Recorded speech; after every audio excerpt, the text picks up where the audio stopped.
CJ, has Hoyt arrived yet? Nope.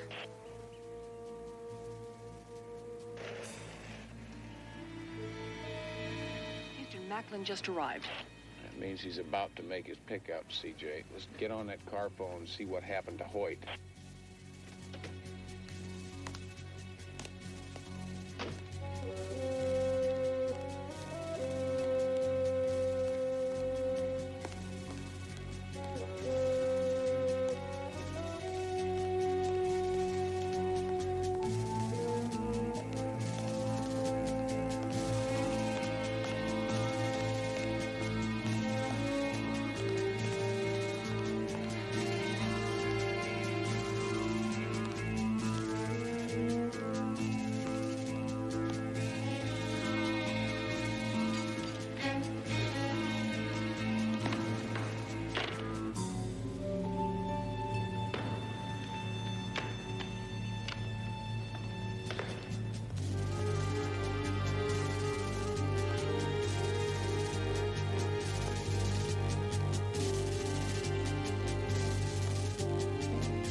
Got the money, CJ? No, Hoyt. I'll have to take him myself.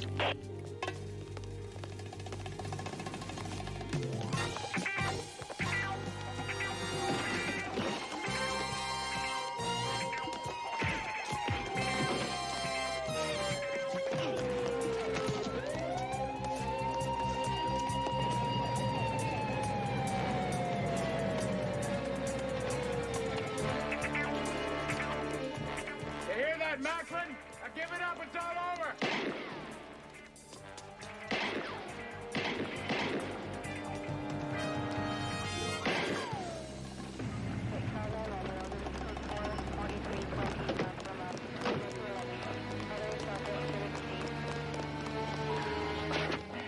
Houston.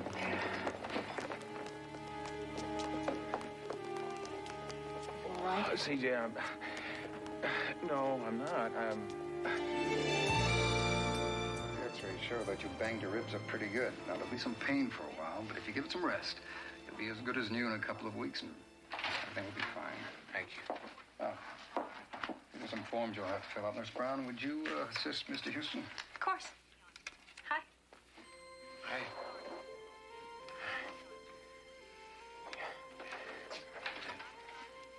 Hit my ribs.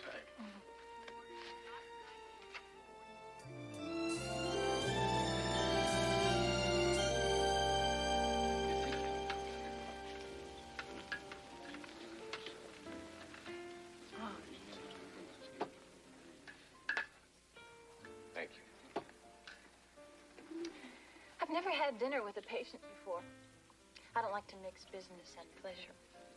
Well, you remember I was discharged from the hospital. I think your streak is intact. You know, my father was a policeman. Maybe that's why I like you. Well, I'm not really a cop. I'm a private detective. It's close enough.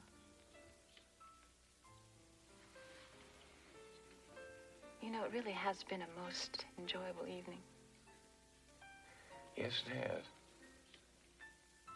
It doesn't have to end.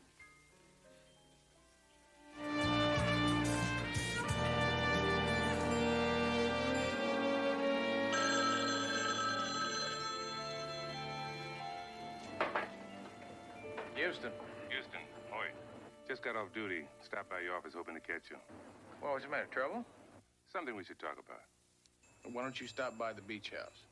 No. I've got to stop by the laundromat at 5th and Collins Street. Meet me there. Chow time. Well, I'll be there, all right? You know, this looks really good, Aaron, but, you know, I'm not going to have time to eat this. Something's come up, and I got to run. Oh, but I had a big day planned for us. I thought I would call in sick, and then maybe we could go sailing and have lunch on Catalina. I know, it is police business. I really do have to go.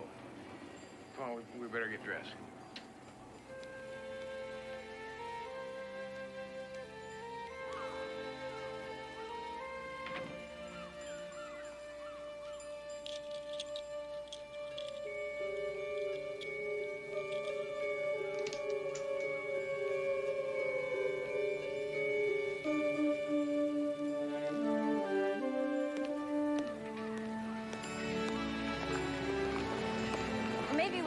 have lunch later.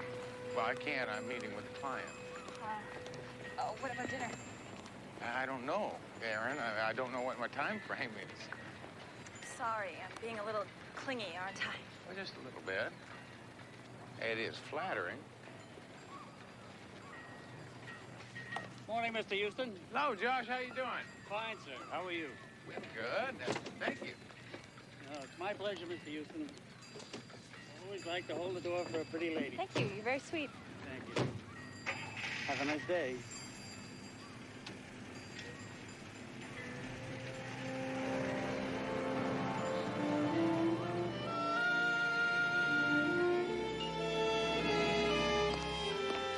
Good morning, Houston. Have you seen your messages yet? Bet you haven't. 2 are business and 4 are from, and I quote, Erin, the one who really loves you, unquote. She wants you to call her at the hospital. She really said this over the phone? Oh, yeah. I had to explain the 3rd message to Chris. That's true, but I'd explain the last one to CJ. Oh, I've got a delivery here for Matt Houston. It's from the one who really loves you. Thank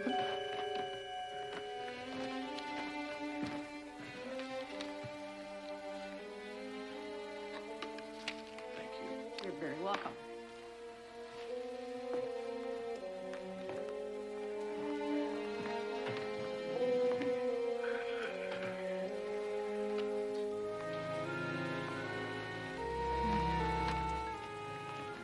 CJ, what did I do to deserve all this? Well, that was mentioned in her 3rd message. Something about your technique. Oh, Oh, come on. You love being smothered with all this attention. CJ, it's not being smothered. It's being buried. I mean, you know what I mean. Did you ever wake up next to someone in the morning and realize they were a totally different person than they were the night before? No. Line 3, Houston, it's you-know-who, and she sounds upset. Thank you. Hello. Oh, Houston. Oh, thank God I found you. Aaron, what's the matter? Oh, it's my apartment. It's all torn up, and this man, I saw him following me. Just settle down now. Relax. What I want you to do is lock yourself in. Don't open the door to anybody but me. I'll be there as soon as I can. What's happening? CJ, Macklin's muscle must have followed me to Erin's place when I dropped her off this morning. Who? Well, I'll tell you about it later. This is her address. Call Hoyt. Tell him to meet me there.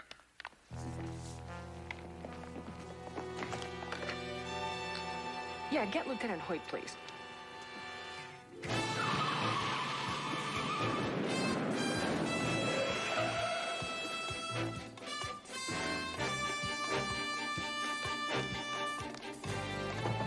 Aaron! Oh, Houston, you don't know how glad I am to see you. It was like this when I got home from lunch. And that man I told you about, he's been out there since I came home. Must be one of Macklin's goons. Well, you just stay put and keep your doors locked, right?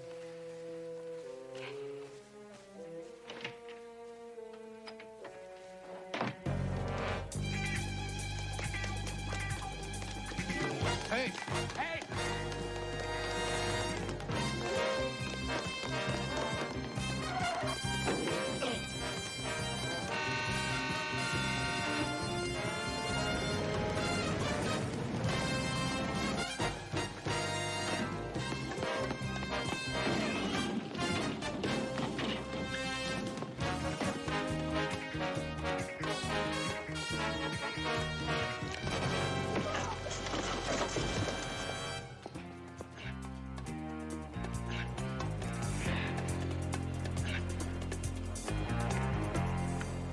You all right?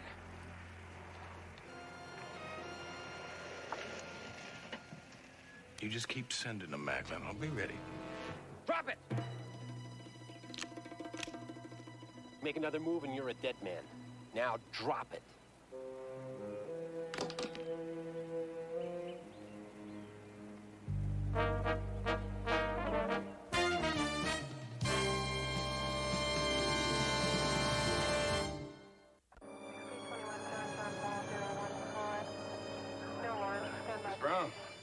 We'll be in touch. Mr. Houston, I'm sorry about the mix-up. We saw you with that gun and... Well, don't worry about it. I'm just glad you didn't pull the trigger. Let me talk to you for a minute. Sure. You think Macklin's men had anything to do with it? I wouldn't rule it out.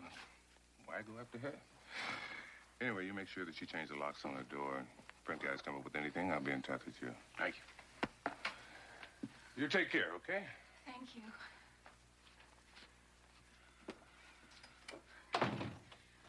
I can't believe this is happening. Don't worry, Aaron. They'll find out who did this. No, I want you to find out. I want to hire you. Well, this is police business, Aaron. No, I don't want the police.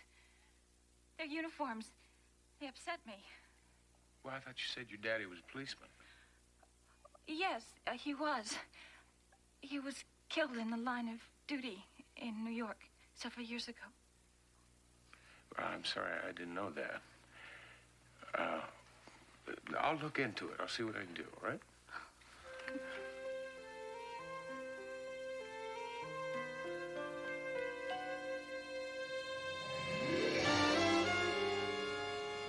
One other thing, Houston. Macklin, the guy you shot at the Greek Theater, turned state's evidence. All right, thanks, Hoyt. Problems? Yeah. Hoyt just blew my Macklin revenge theory all to hell. He turned state's evidence. Meaning there were never any hitmen. Yeah, he must have been just waving them in my face to scare me. Another interesting point, though. Turns out that nothing was missing out of Aaron's apartment. Yeah, no signs of forced entry. Somebody had a key. Yeah, Hoyt figures probably an old boyfriend. Looking for something? Well, my beach house key. Houston, you are always losing that key. It's the third time this month. Second time. Here it is. Where you found it? It's your backup. I think you've lost your spare. Yeah. Okay, what now? Well, I'm gonna go to hospital and see if I can come up with some answers. Okay.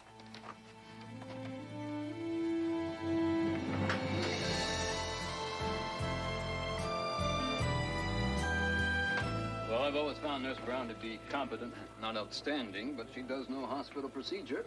Yeah, well, can you think of any reason why someone might have a grudge against her? Grudge? No, not really. Of course, she's only been with us a short time, so I really haven't had much of a chance to get to know her. Any idea where she worked before she came here? Well, I should be able to tell you, but the darndest thing, her file seems to be missing. Look, the central computer will tell us. E-R-I-N-B-R-O-W...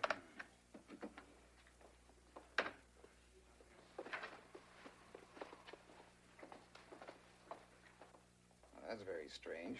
Her file seems to be missing everywhere. Look, I'll talk to personnel and see if I can track it down for you. Thank you. Dr. Smith, call your office. Dr. Smith, call your office.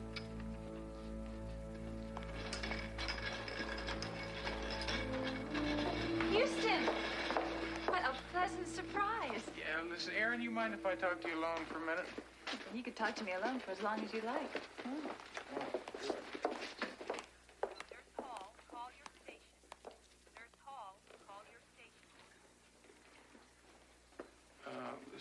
Aaron, I'm having some difficulty locating your records. Records? What records? Where? That's what I mean. I can't find anything. I mean, your file has disappeared. What do you mean by checking up on me like I'm some sort of common criminal or something? I thought you were supposed to be helping me. I am helping you. I mean, I need to know these things so I can find out who's trying to bother you. That doesn't give you any right to dig into people's past and dish up lies and things that were better left off buried. Just wait a minute now. What do you mean, past and lies? Nothing. Nothing. I just... Oh, Houston, how do we ever get into this? I don't want to hire you. I just want to make love to you. Can we just forget this whole thing and go back to the way it was? Aaron, this is what I'm talking about. I need to know that. I'm sorry. Please, please, let's just forget this. Let's go back to my Wait here a minute, would you? Hey,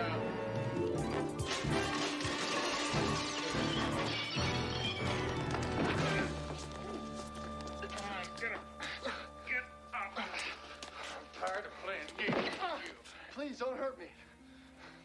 Look, I never thought it'd end up like this. That's what they all say. No. Hey, you don't understand. We're brother, Gregory Brown. It was just a little game. I was doing her a favor. Go on. She wanted me to pretend I was after her so you'd protect her. So you'd stay close to her. She's crazy about you, man. We'll see about that. Come on. Dr. Redfeld reports Dr. Marr in administration.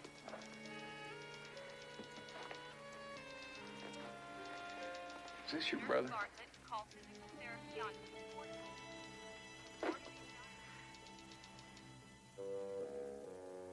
Oh, great. Go on, get up. Go on.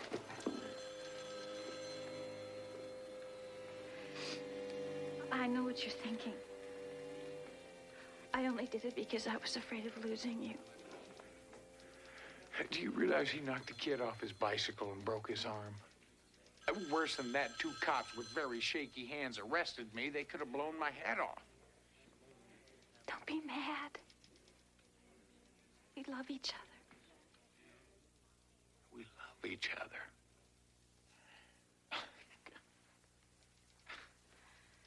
Wait, Aaron, that's not what we have. Please, don't say that.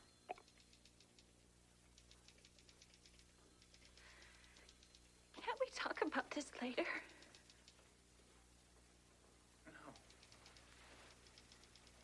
No, we can't talk about this later. See, I don't think it's a good idea. I don't want to see you. I don't want you to call me. I don't want to see you again. Do you understand that?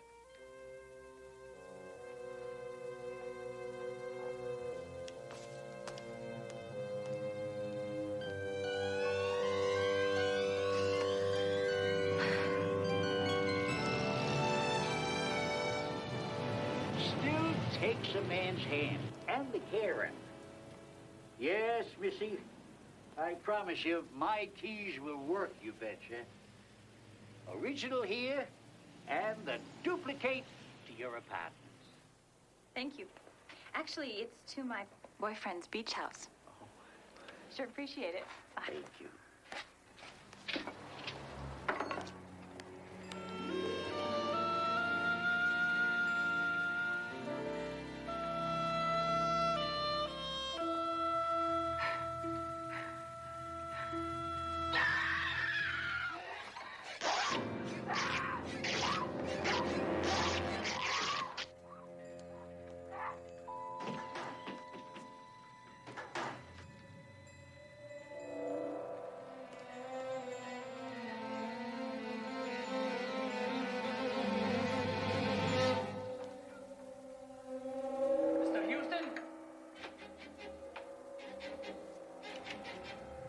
Mr. Houston?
Houston, I'll get back to you. How's the old guy doing? Well, it doesn't look good. Oh, stuff like that. 20 years and I still can't get used to it. Have you got any leads? I thought you already knew. You made a statement before we went into surgery. I'm afraid we got to pick up your girlfriend. What do you mean, girlfriend? Erin Brown, your nurse friend. Oh, wait a minute. Hoyt. Hoyt, that's not possible. Yeah, I mean, whoever did this to Josh, that's the work of a psycho. He made a positive ID. I'm sorry.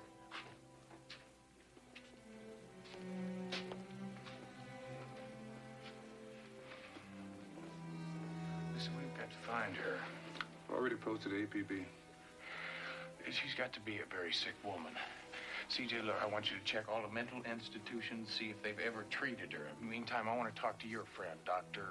Osgood, departmental shrink? Yeah, that's the one. How soon can I see him? Roundabout lines. Take that long to round him up. Okay, see you later.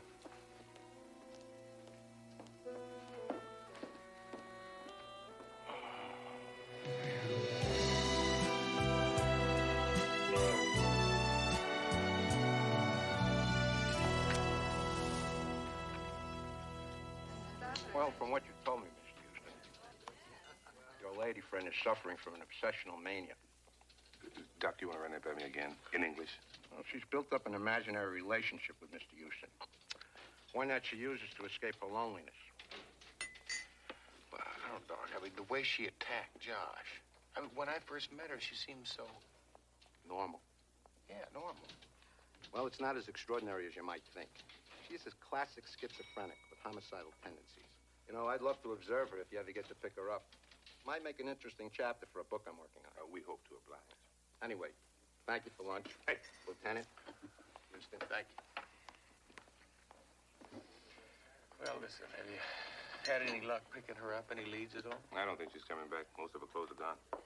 Well, what about the brother? Nothing so far. Oh, that's great. We can't find him. We got no records on her. I mean, who the hell is this Aaron Brown?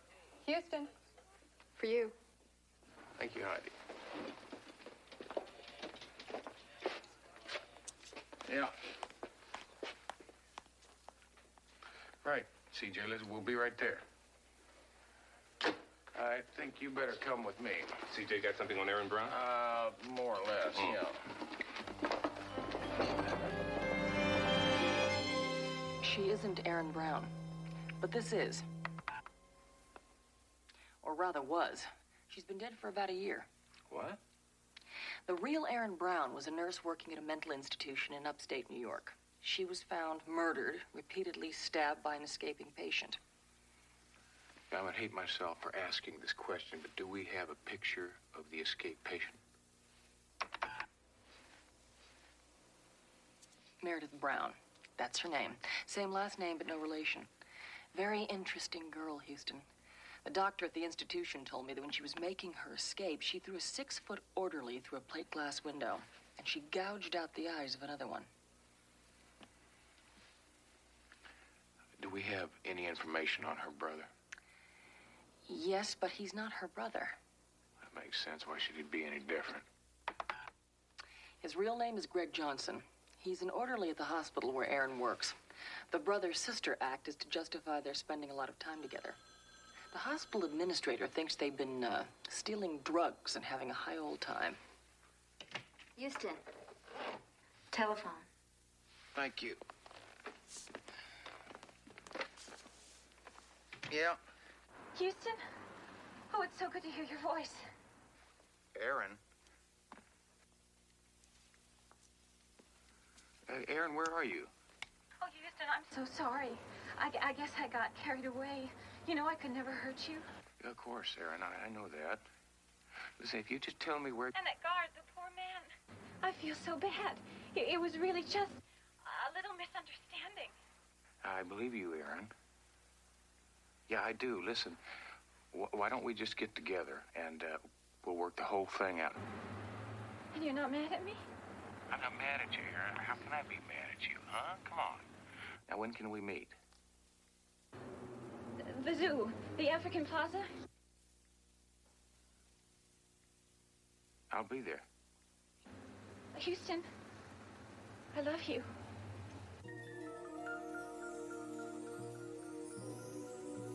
I love you too, Aaron.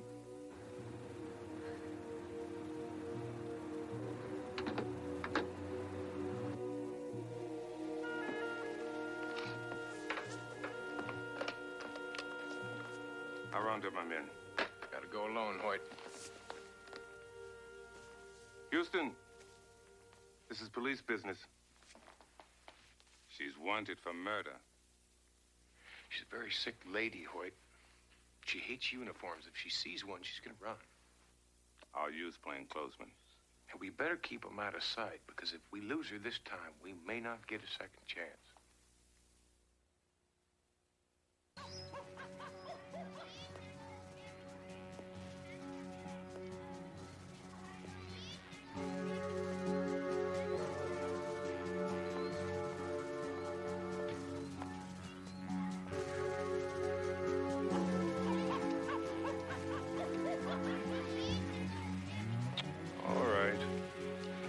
Ladies late, boys and girls. Don't any of you fall asleep out there. Keep your eyes open. Wait a minute.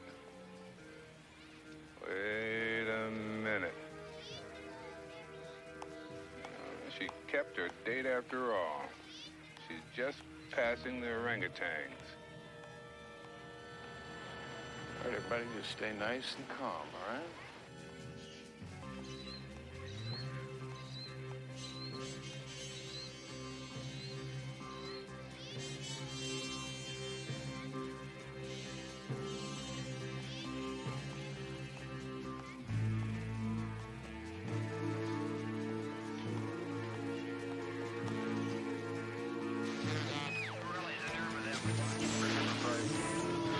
Stay cool now. I'm gonna get her all the way into Houston. Stopped. What happened? Houston, what's going on? Something's wrong. She's just staring at the kid with the radio. Nobody panic. Come on, Aaron, baby. Just keep on walking.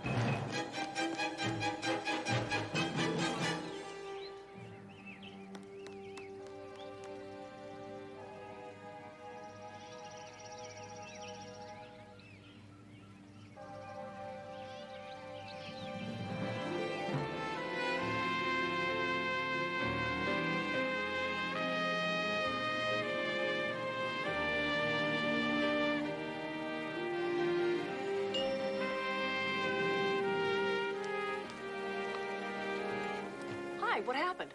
You blew it, CJ. Some kid picked up our stakeout chatter on his radio. She heard it, she spooked, and she ran. We couldn't get close to her. Oh, great. Hey, listen, did you come up with anything? Yes, I found Erin's institution records. She didn't lie to you about everything, Houston. Her father was a policeman, but he didn't die in the line of duty. He died in a prison. Why was he in prison? Molesting children. His own.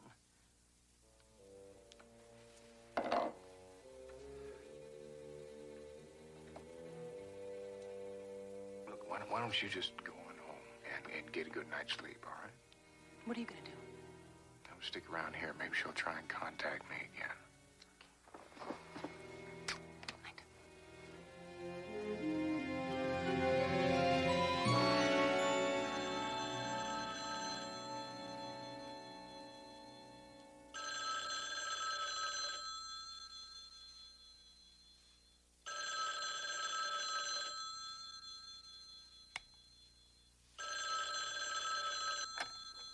Hello. Hello, Miss Parsons. I talked to you on the phone the other day. I hope I didn't wake you. No, you didn't. Normally, I'm not the type to, call the, other woman, but, I thought in our case I'd make an exception. I'm not sure that I follow you. I'm talking about you and Houston. My Houston. I should have realized earlier why our relationship was in trouble. But then I would be the last to know, wouldn't I? Erin, listen to me. There is nothing between Houston and myself but... That's, what Nurse Brown said at the institution. She tried to come between my doctor and me. But I showed her. Just like I'll show you. Aaron, where are you? Maybe I'm outside your window. Watching you.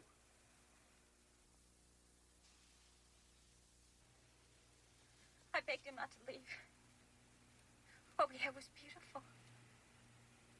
But then you came between us. Aaron. Don't you dare interrupt me. You'll pay for this. You both will. If I can't have him, no one will. Aaron. Aaron? Aaron?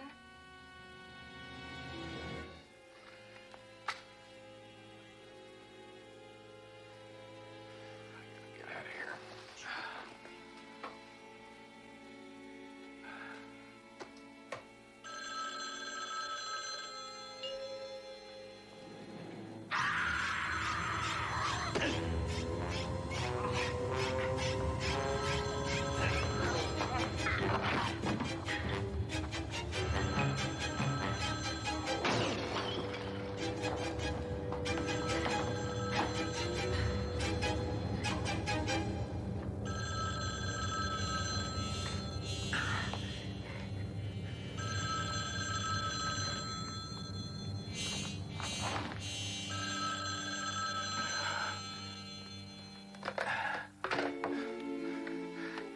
Yeah. Houston, are you all right? Yeah, I guess so, CJ. Listen, I have just had the most terrifying phone call from Erin. She threatened to kill me, and she said that if she couldn't have you, nobody could. Yeah, I got the same message.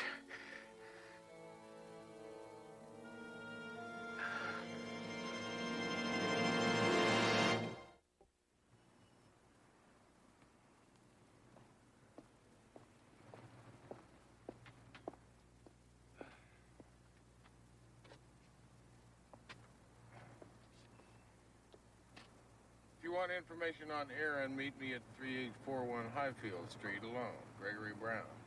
You gonna tell Hoyt? Well, not just yet. I don't want to take a chance of cops scaring him off, too. Head back to the office, and I'll get back to you.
Easy.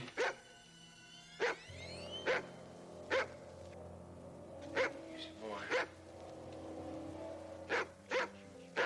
It's all right.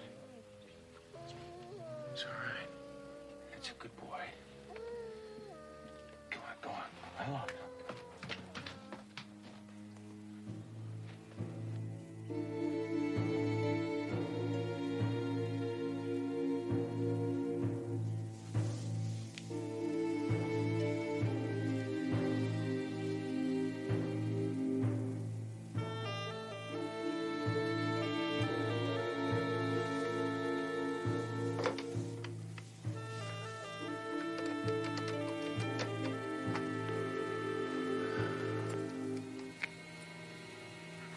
It's Houston.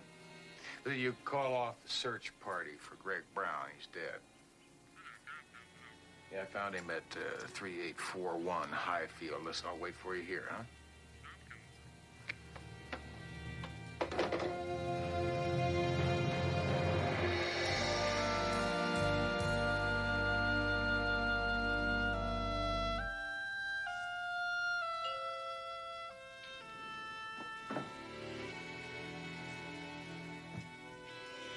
Houston!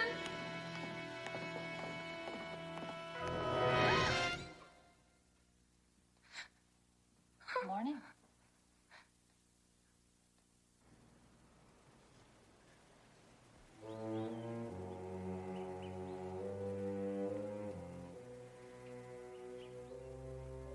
Darling, he wanted me to go back to the institution. But then I couldn't have you. Now can you see how much I love you? I'll never let anyone come between us. Not him, not her either. All my love, Aaron. Not her either.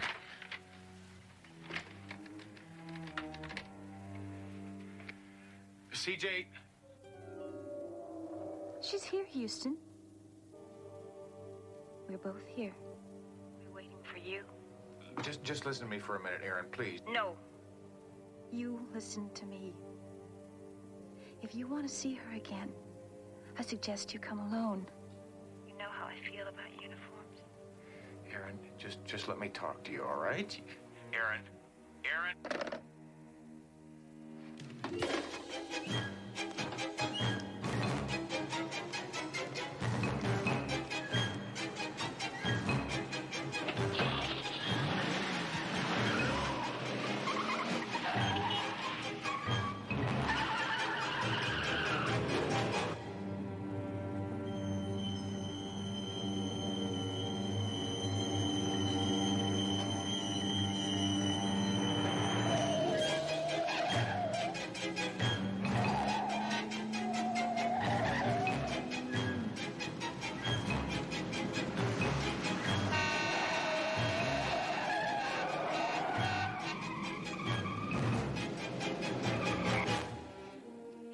To end like this. We could have been friends. If you'd just have recognized how deep our love was. I tried to talk to you, remember?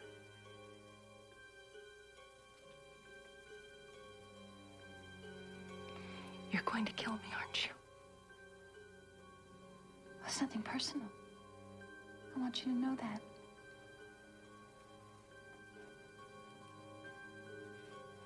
It's just... he has to see how much I love him. And how I do anything for him.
Aaron, don't!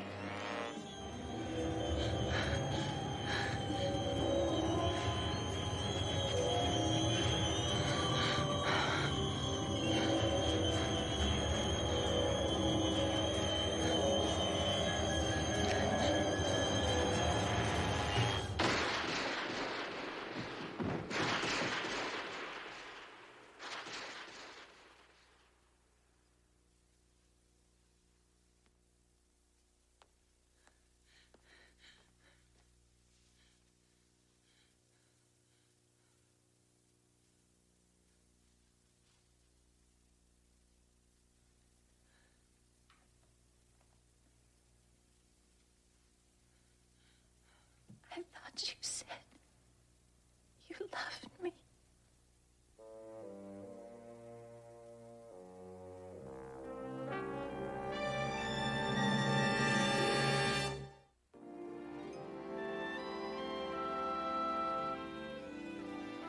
There's really nothing more anyone can do.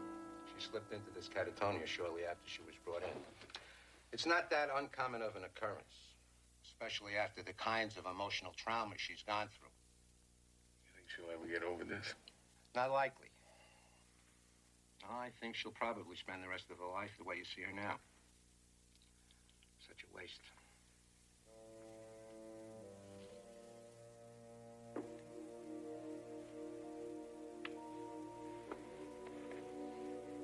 Yes, it is.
That's real nice, Miss Bailey, but I tell you what, see, you're not really following through with your backhand. Which is precisely why I hired the best instructor on staff here, Mr. Garrett.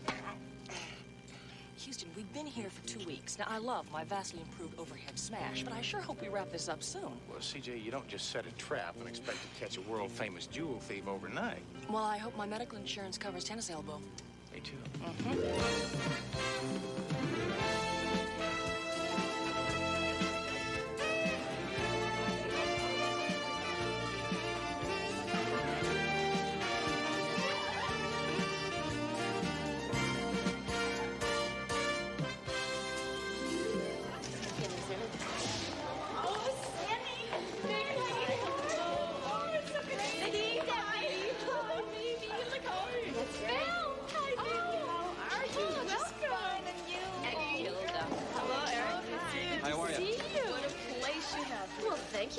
Proud of it. Southern California Club #1, home base for our expanding hotel operations and the magazine.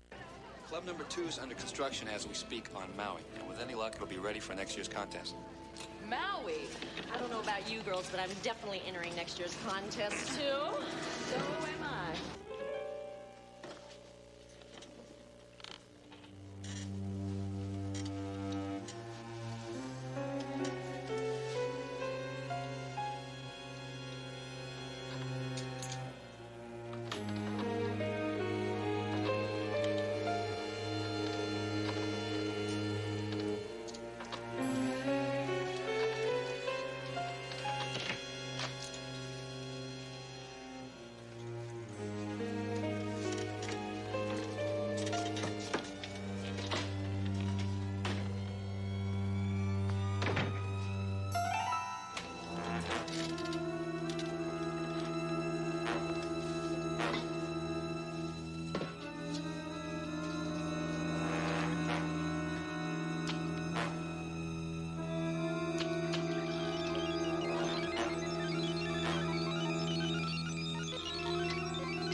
CJ.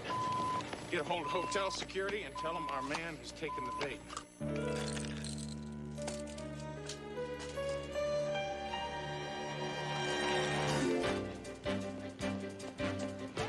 This is all so very exciting, and you beautiful women so perfectly typify what we here at Southern California Club are working so hard to do. Hold it, Amon. I said hold it, Amon.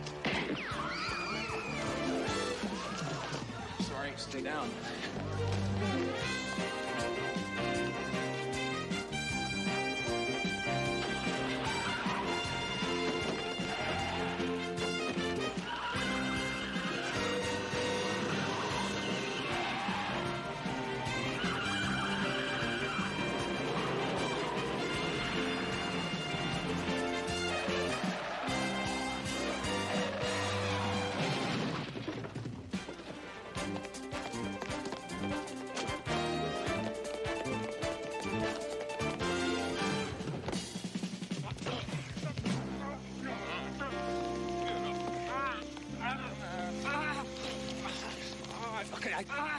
Chief Powers, meet Henry Almond, world-famous jeweler thief.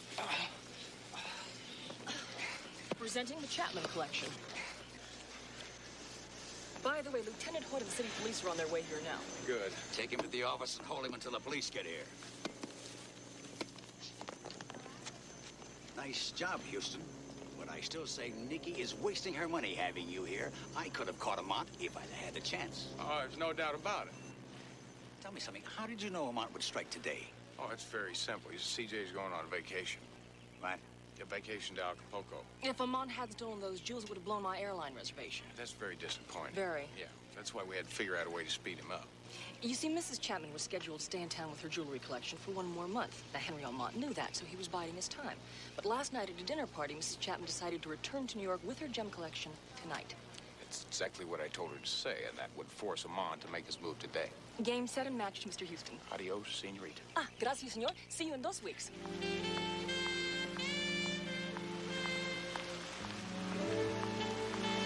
Excuse me, miss. Listen, I just wanted to apologize for that collision earlier today. I hope you're all right. Oh, I'm fine. A little shaky. People firing guns does that to me. Yeah. I'm Sandy. Sandy Marlowe. Sandy, it's a pleasure. Matt Houston. Well, you make a wild first impression, Mr. Houston. Well, it might have something to do with the fact that I'm really not a tennis pro at all. See, I happen to be a private detective. You wouldn't kid me, would you? I know. I mean, not at all. I really am a private. So are you sure you're all right? Maybe this is crazy, but... Mr. Houston, would you be available to have dinner with me tonight? I guarantee it would be strictly business. I mean, I'll pay the bill. There's strictly business, huh? Yeah, sort of. Sort of. Well, you know, I tell you, I just came off of a long case, and I've got quite a bit. I should have known better than to Well, ask. now, hold on, Sandy. Listen, well, you didn't quite let me finish back there. You see, I might not be ready to jump into a business meeting, but I would very much love to buy you dinner. And if during the course of that dinner the conversation changes to what's bothering you, Thanks. 8 o'clock? I'd be fine.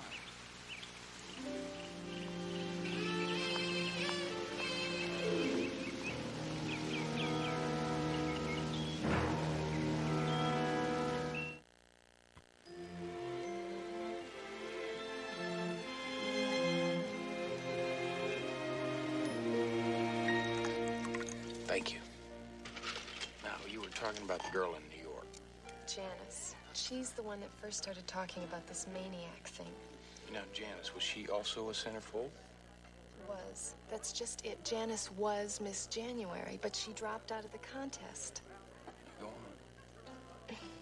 Well, we just finished a 10-city promo tour plugging the contest when this maniac thing supposedly happened in New York, in the hotel we were staying at.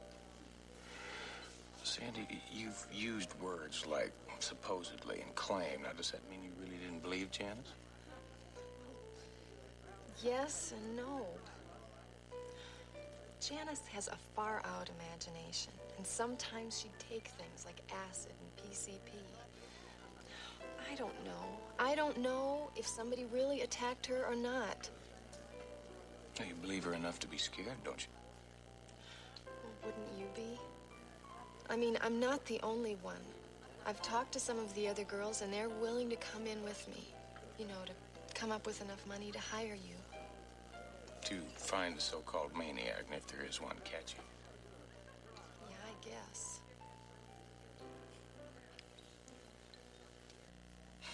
And for my money, you can start with that creep over there.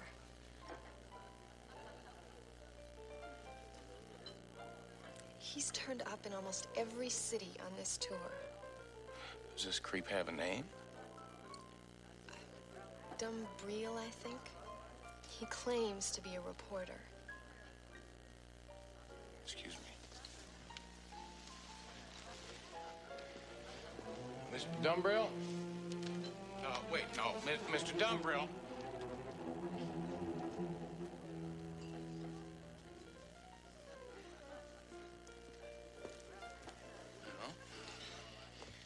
You see what I mean? It's weird.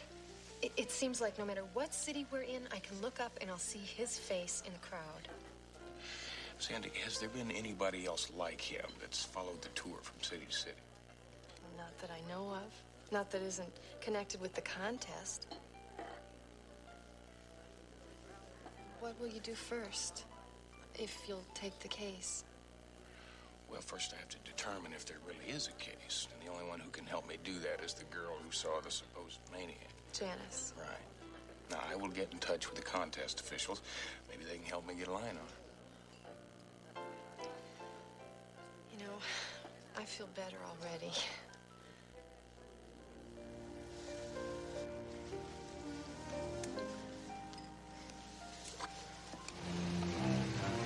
CJ, thanks for coming back. I'm sorry about your Acapulco vacation. Could you hang on for a second?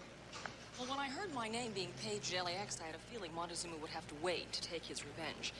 Now, what's this I hear about a missing centerfold? Well, maybe nothing, CJ. It just seems like she disappeared from New York, and I'm having a hard time tracking her down. She shouldn't be that hard to find. What can I do for you? I'd like you to go back to the office and do some homework. Okay? Put together a list for me of everybody that was connected to the New York contest prior to their arrival here yesterday. They all stayed at the same hotel in Barrington. You got it. Where will you be? I will be here. I'll have a little chat with the management, see if we can come up with a similar list. Thank you.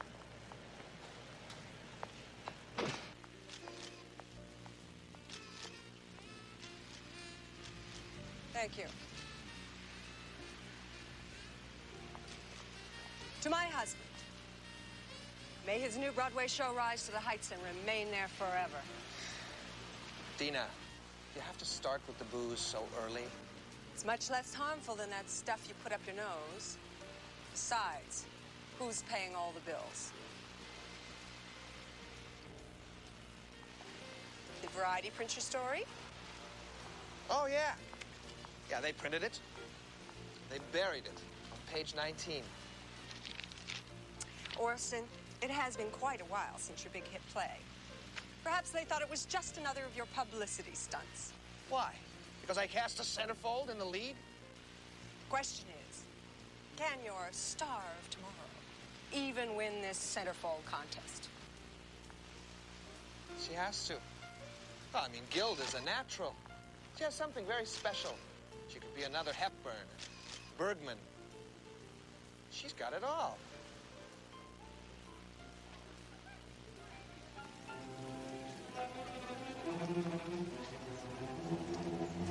Hi, here's Sandy Marley. I'm Lenny Dumbrell. Look, I know who you are. Just stay away from me, huh? You can't talk to a member of the press that way. Press? You're a weirdo who hangs out at beauty contests. I'm a freelance photojournalist. Who's never had one story published. Now leave me alone or I'm gonna call security. Yeah, it won't be necessary. I believe the lady asked you to leave.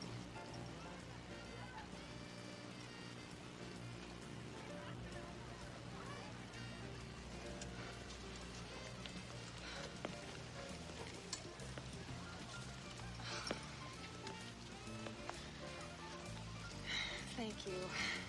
Man certainly knows how to make an exit, doesn't he? Now listen, I've got quite a few friends on the police force, and they're all trying to find out exactly who he is, so don't worry about it. Did you find Janice? Not yet. Now, she left New York 2 days ago, but so far she hasn't showed up at home. But just don't worry about it. We're going to find her. I really feel safe when you're around. Okay, now, honey, that's it. Here, Sandy, baby, you're up. I gotta go. Oh, let's see, you have time for a drink, lady? Meet me in the bar in an hour.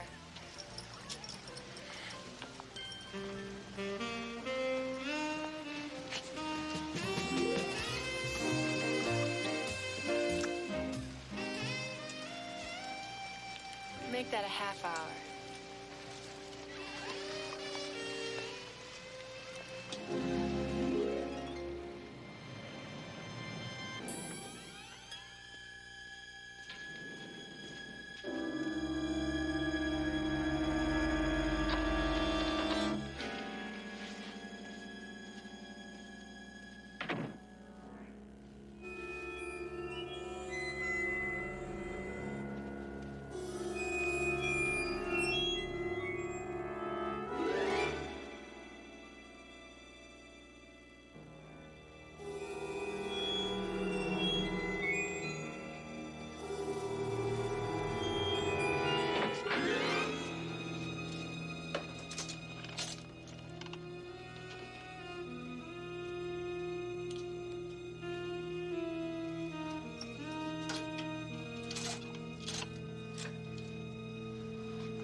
Sandy?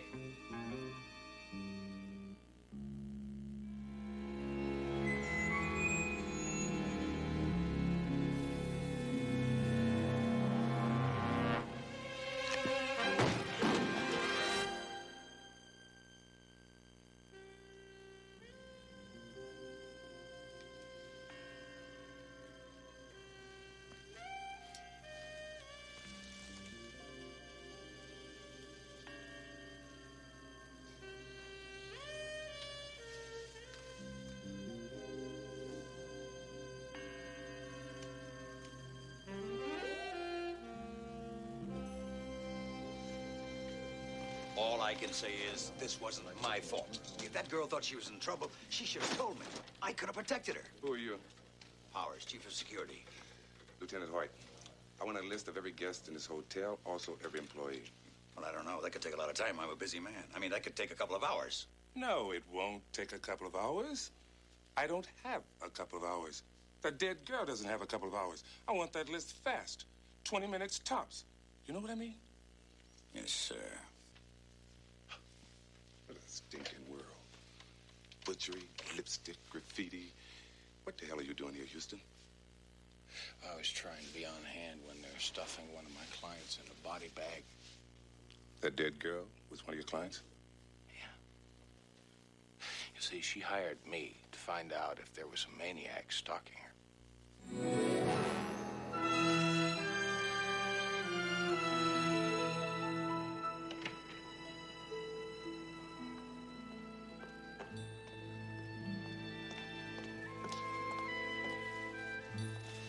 Houston, are you all right? Yeah, I'm just thinking, CJ. Trying to sort things out a little bit.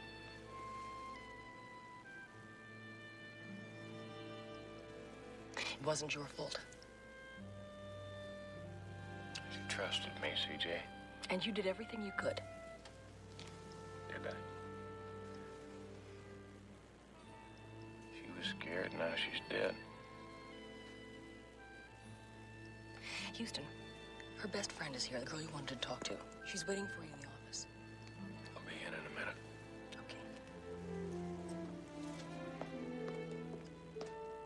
Sandy never admitted it, but she hated this Cinepho stuff. Well, then why did she stay in it, especially after Janice told her about a maniac and dropping out? That's easy. Fame, money. The winner of this contest makes $100,000. That's what I call a lot of motive. Yeah. Now, so we've got several possibilities here. One being that the girl who dropped out of the contest was right, that there really is a full-blown loony out there. Or somebody's taking advantage of the maniac rumors and killing these girls for the prize money. Yeah. Listen, one of the reasons why I asked you here, we want to ask you a couple of questions. Now, is it safe to say that Sandy was a favorite to win the contest? Well, everybody sort of thought that the contest was between two girls, Sandy and Gilda Rivera. Certainly see why she's a top contender. She's a beautiful girl. And she's very talented. She's co-starred in a couple of films, and she's just been signed to star in a Broadway play. Mr. Houston, Eric Jason's on the phone for you. Thank you, Chris. Houston. Nikki wants to see you at the conference room in the hotel. She says it's very important. It has something to do with the murder. I'm on my way. Listen, Mel, I have to run off right now, but is it possible that maybe you could stick around here? CJ needs to ask you some questions. We want to try and get a line on everybody connected with the contest. Sure. Thank you.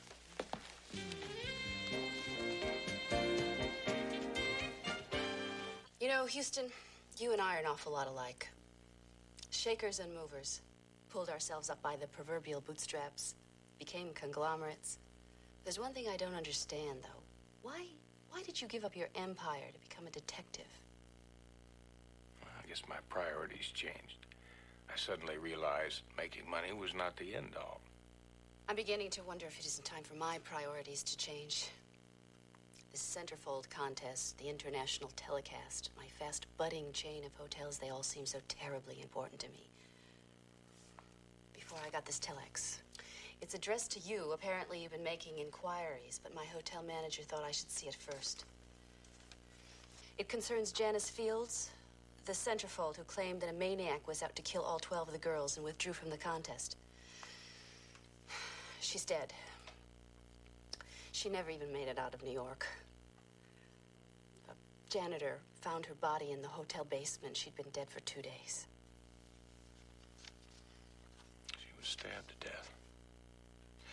With a knife, the same way Sandy was.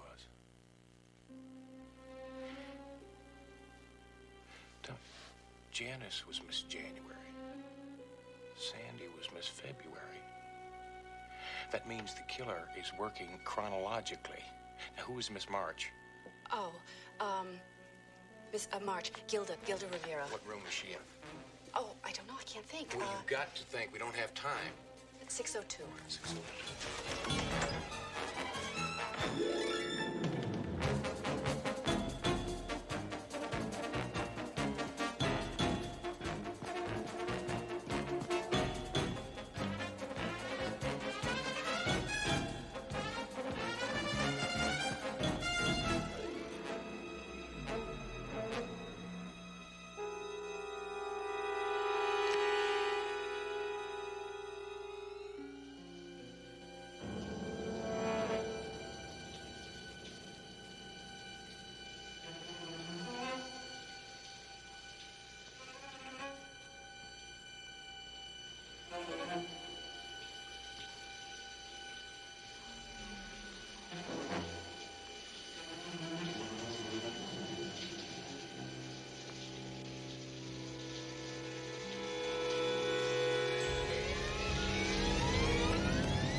Andy, Janice, and now Gilda.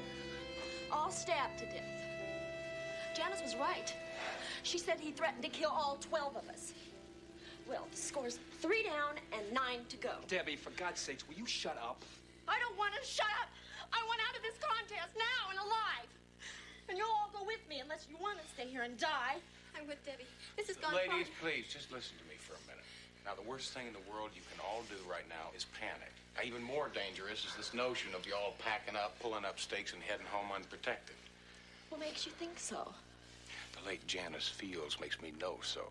You see, she dropped out of the contest, and she headed for home, but it didn't take her off the killer's hit list. Now, you do have a point there. Yes, but with all due respect to Houston, you may be wrong. Val, don't you understand? It doesn't make any difference where you and all the other girls are. You're all centerfolds. You all did appear in Nikki's Southern California Club magazine. So what you're telling us is that the contest itself has nothing to do with the killing his motives? I mean, that he's going to try to kill us regardless? There is a very strong possibility. But what do you recommend, Houston? I say we all stick here. Just be calm. Use the buddy system. Travel in pairs. Just don't go anywhere by yourselves. It does make sense. Lieutenant Hoyt is on the phone right now. He's going to have security men here around the clock. Oh, great. Great, but there's still no guarantee, right? Guarantees are a little hard to come by. But we have all got the best police protection. We've all got common sense. Now, if we use it, we're all going to be just fine.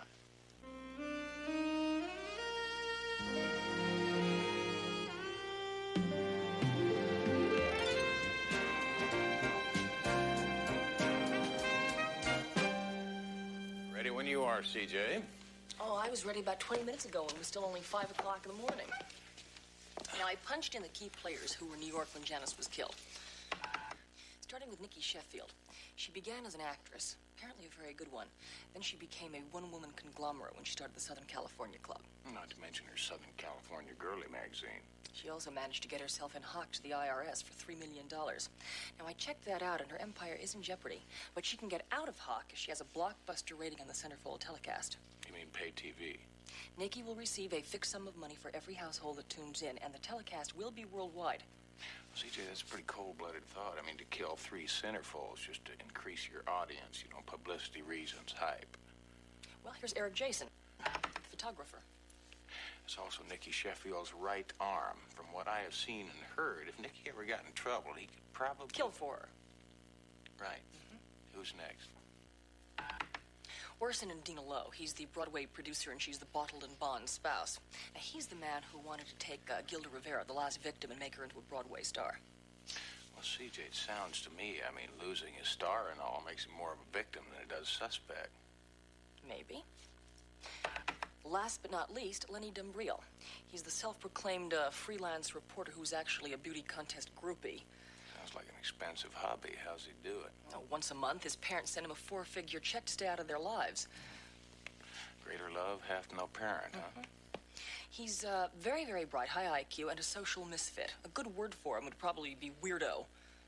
What else does our friend do besides be a professional girl watcher? Well, now, don't get mad, Houston, but I saved the best for last. This is the dessert. Came in about a half hour ago. Dumbriel, besides being a weightlifter and indulging in a smattering of satanic worship, is also a Charlie Manson groupie. CJ, you know this for a fact? Watch this. Look like someone you know? Well, it could be Dumbriel. How can you be so skeptical? Look at this.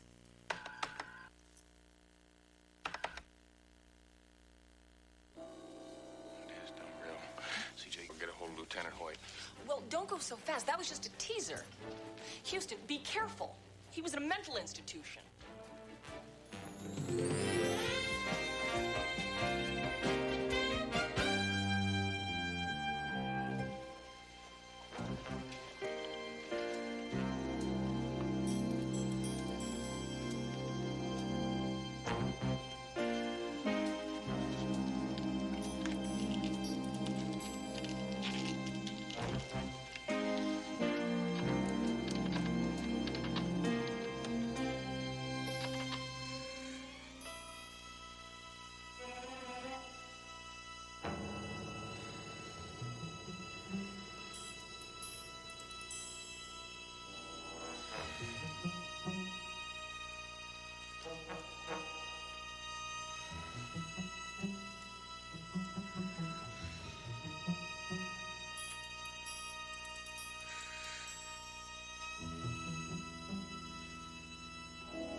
You blew it, Houston. You really blew it. Now we gotta catch that crazy the hard way, if we can find him. Well, all we have to do is come up with some solid evidence. You have any luck? Only the murder weapon with Dumbrill's prints all over it. Showed up in New York, in the hotel where Janice Fields cashed in. Dried blood all over the weapon. A perfect match. Well, maybe I did blow it. All we have to do now is find him before he strikes victim number 4.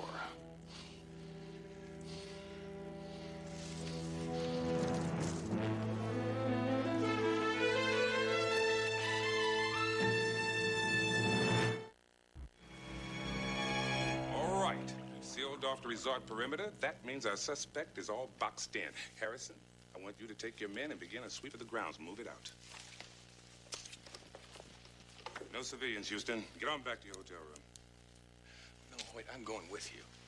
There's not a thing you can do to stop me. You see, I'm good, I am trained, and I am partly responsible for that murderer still being out there. More important, I do not want to live the rest of my life with murder number 4 on my conscience. Now, you just sent all your men off. You go out now, you go out alone, no backup. The way I figure it, you need me. Well, I see we made it in time. In time for what? Manhunt. Lieutenant, me and my men are at your disposal. Powers, I want you and your men to go back where you came from and stay the hell out of this. But these are the cream of the crop. It's more like a lynch mob to me. Well, from what I've seen, you guys need all the help you can get. Go home, Powers. This is strictly varsity action. I totally disagree. You know, you might have sold me that bill of goods earlier, Lieutenant, before 3 of my girls were brutally murdered. Nikki, I strongly recommend that everybody does exactly what Lieutenant Hoyt tells them to. This guy's got to be caught, Houston. All right, now hear this. I don't have time to stand here and debate. But if anybody, repeat, anybody in this group in any way interferes with any officer in his course of duty, you're gonna find yourself behind bars.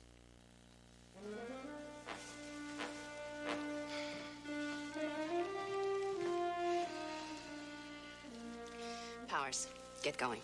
Yes, ma'am. Don't you worry about a thing. Let's go.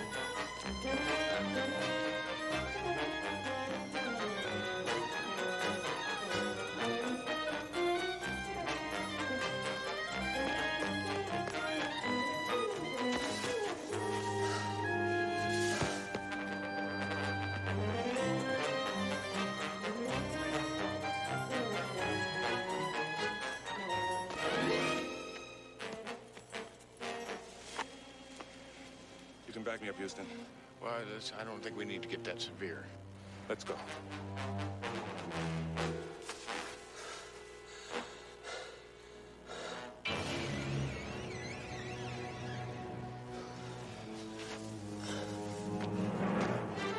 Don't move, Jabril! Police! Do what he says, Lenny! Fire! Cease fire, you idiots!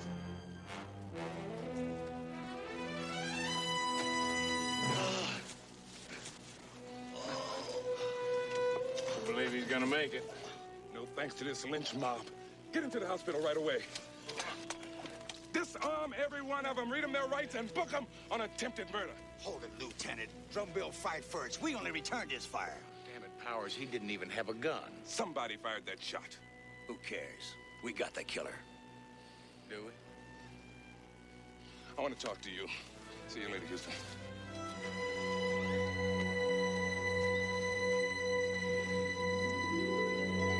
Are you positive of that?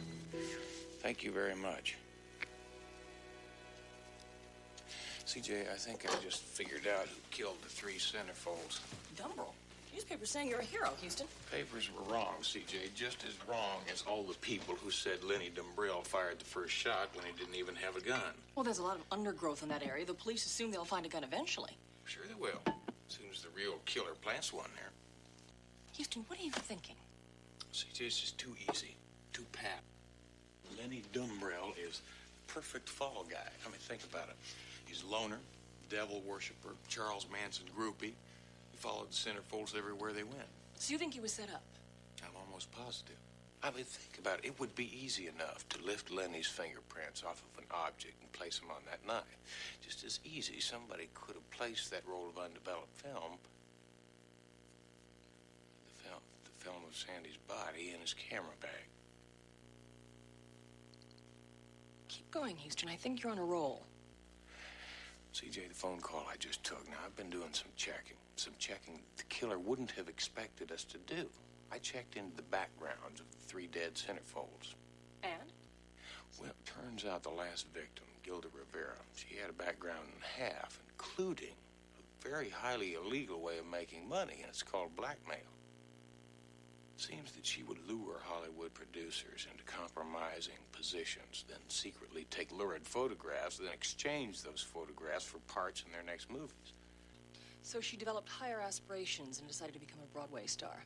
That's when she zeroed in on Lowe. She boxed him in. She threatened to ruin his marriage if he didn't star in his next production. But Lowe knew that she'd never make it to Broadway because she'd be far too dead. So Lowe killed Gilda to preserve his marriage. And his wife's $20 million. Then who killed Sandy and Janice? A man who wanted the world to believe that there was a maniac on the loose.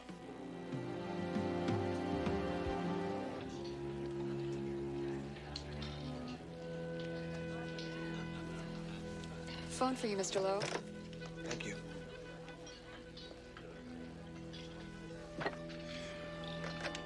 Yes, Orson Lowe.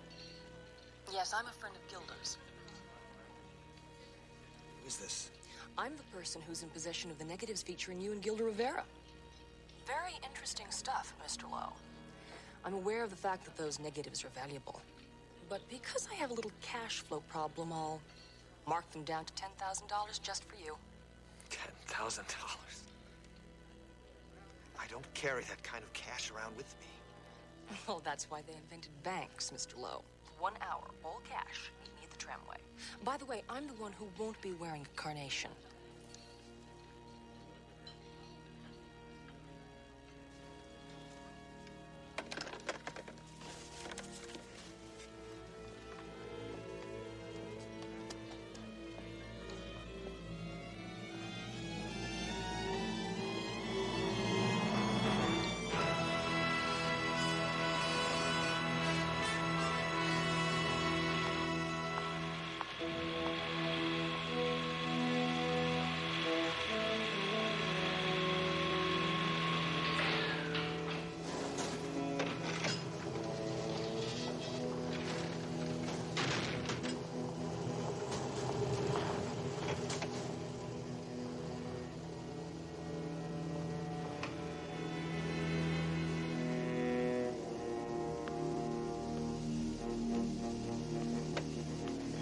Thanks for being punctual.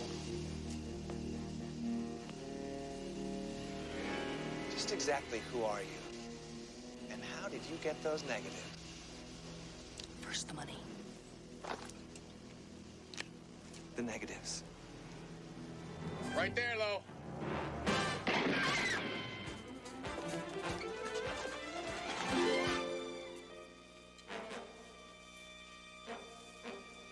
Houston! How'd you know it was me? Well, I didn't really know for sure until you showed up here. Question. Why'd you kill 3 girls just to silence one blackmailer when you could have killed your wife and inherited $20 million? That has been my problem all along. I guess Dina knew if she ever put me in her will, it'd be like committing suicide. You mean to tell me you killed 3 girls just to protect your meal ticket? Yeah, I guess that was a little selfish, wasn't it? Sirens are coming here, Lo.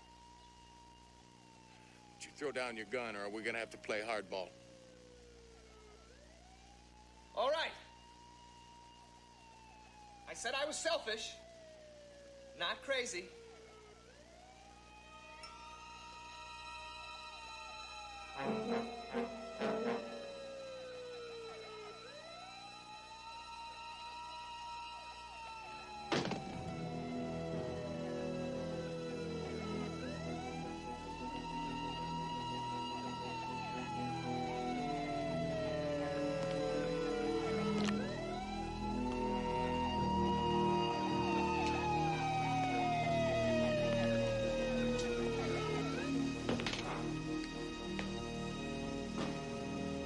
You know, Mr. Houston, what I didn't say was I could never survive in prison.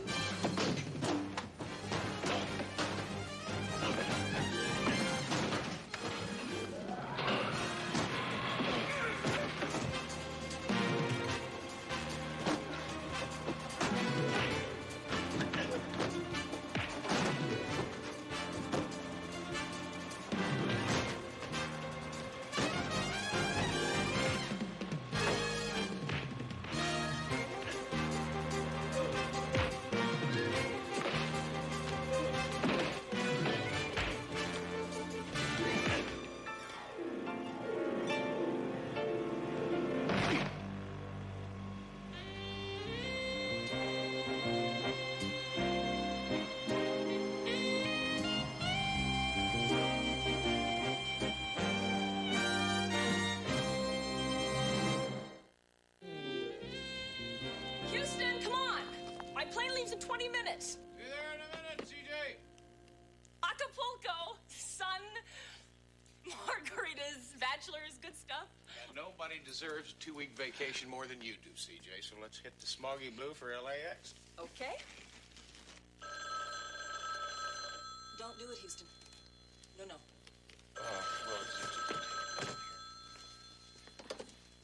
Houston. Yeah.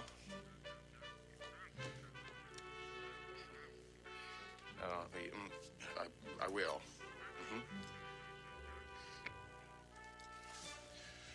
CJ, that's some good news and some bad news. Don't tell me, Houston. Well, now, wait. The good news is that you still get your 2 weeks of fun in the sun. The bad news, however, is I'm not real sure when you're going to get it. See, now, we just got a nifty case. There's this business tycoon. Now, he's been arrested for killing...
Anastasia?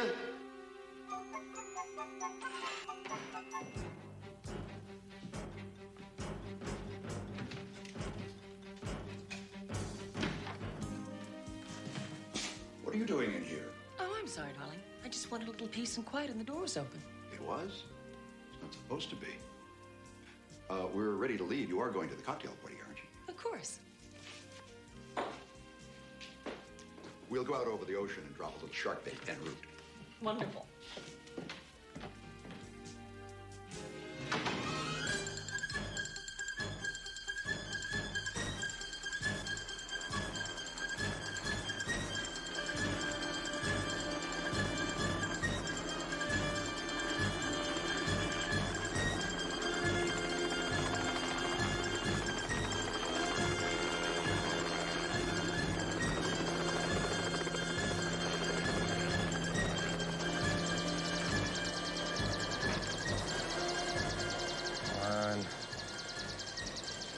CJ, keep them coming.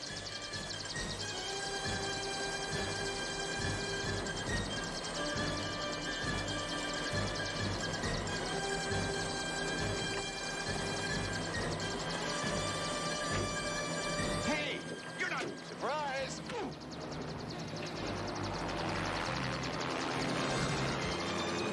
Nice work, CJ. Thank you, Boss Houston. I couldn't get the documents. There wasn't any time. We must get them. And she's right. CJ, take it back down. Take it down now? Are you crazy? CJ, cut the engine. Make it look like we've been hit. Got him! Come on!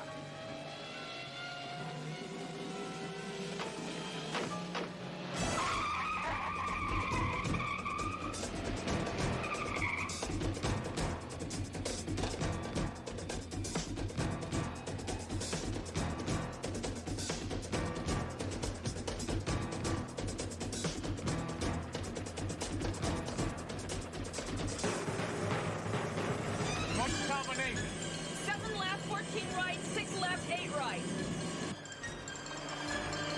They're coming back.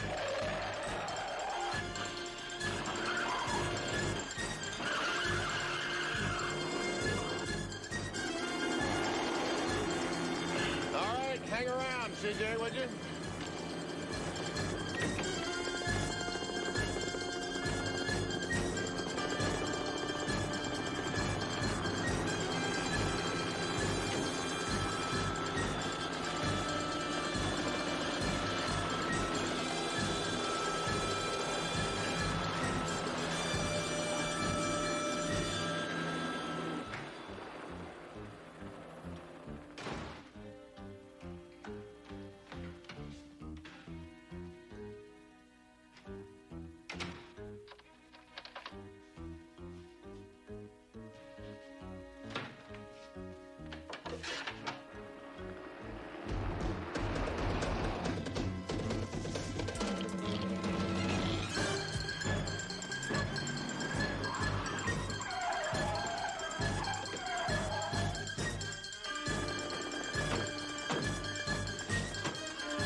Fish cake.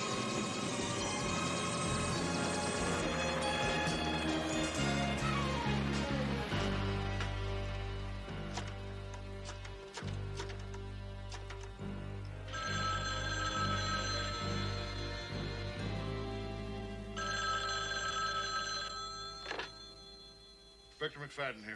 This is Murdoch. Yes, sir, Mr. Murdoch. Unless I'm mistaken, some undercover agents from your department just paid me a visit. What are you talking about? Undercover agents. Specifically, a maid has been working for me for 2 months. Another woman who claims to work for a large garment manufacturer in New York and I've been dating for 3 weeks. And a man who commandeered my helicopter. Now, the bottom line is they broke into my safe and made off with the latest list of illegal aliens we just brought in. What are you gonna do? Me? Nothing. For starters, I always keep my books in code. It'll take them months to break it. And when they do, well, I've been a lawyer long enough to know those books were taken illegally. They'll never be admissible in court. There's only one chance they've got. That's to find somebody to testify against us. Now, that's where you come in. The last batch of illegals we brought in. Well, you send them back. Fast. Consider it done, sir.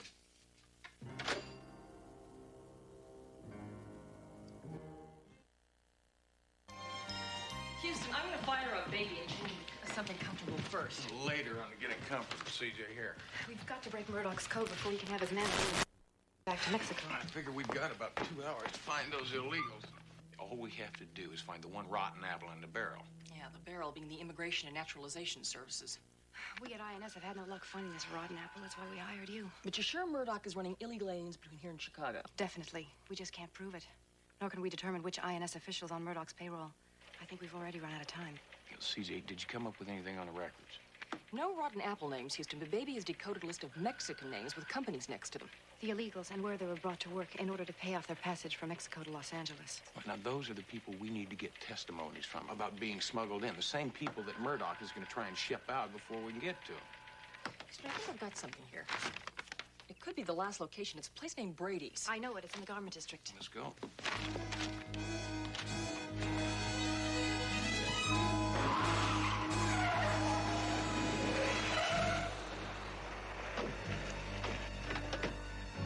Please stay where you are. Officers will be checking identification and green cards. Por favor, no se muevan. Los diputados quieren ver su identificación y tarjetas verdes. No hay por qué apurarse, solo quédese donde están. Vincent, I think I'm going to roust him out of Brady's by myself.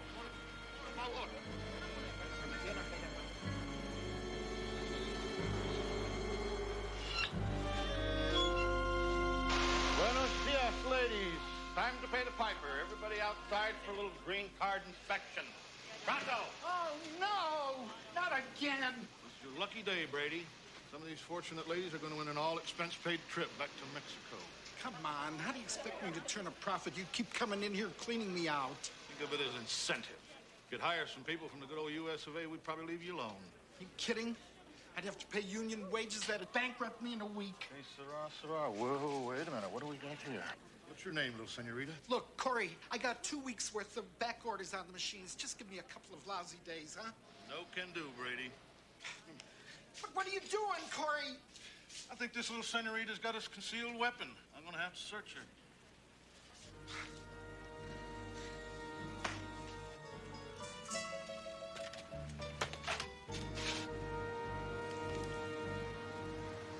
What are you staring at, boy?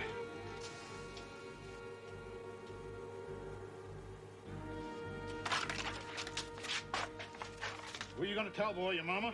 Huh? Inspector McFadden! God, what did you do? She's illegal. So's this one. They tried to jump me out here. Can you believe that? Hardly more than kids. There was a third one, but he got away. He had a knife. But I got these two. Corey. That poor girl.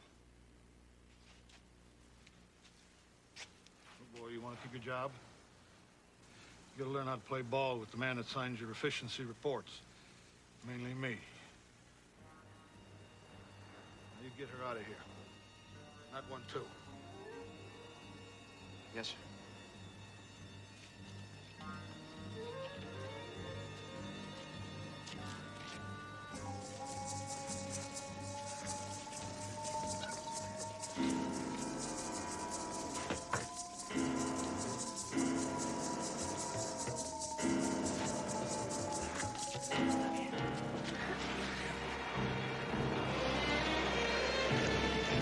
It's too late.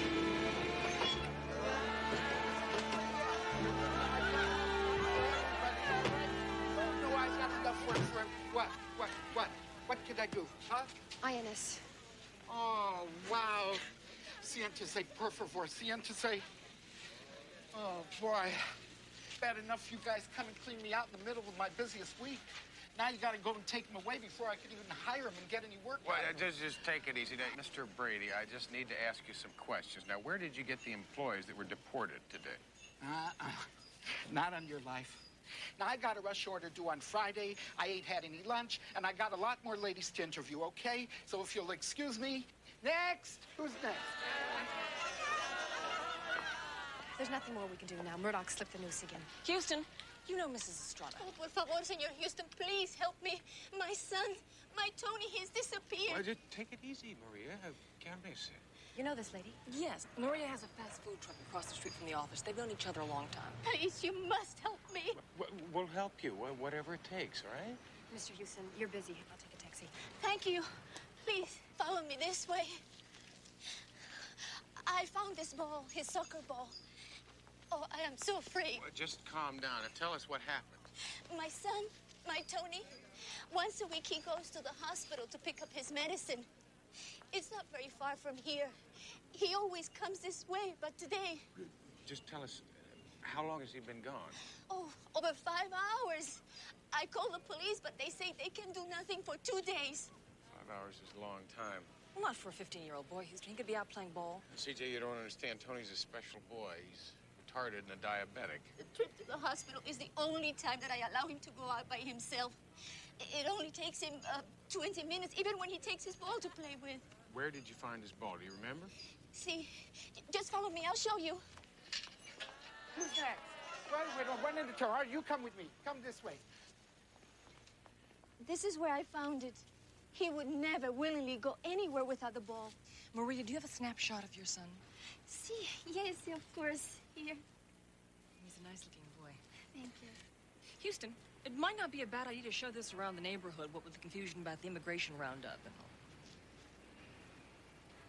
You don't think that... It's possible, CJ. Tony disappeared around noon. And that was the same time that they picked up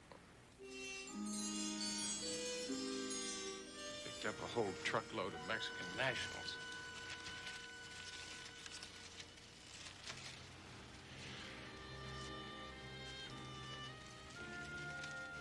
Is this what Tony went to the hospital to pick up? See. Oh, my God. What is it? Tony's insulin, CJ. Oh, I prayed he would still have it. He needs a shot every day. Without his shots... Yes, I know. He'll go into insulin shock. I mean, we've got about 48 hours to find him. I'm gonna die. Let's don't worry. We're gonna find him, Mom.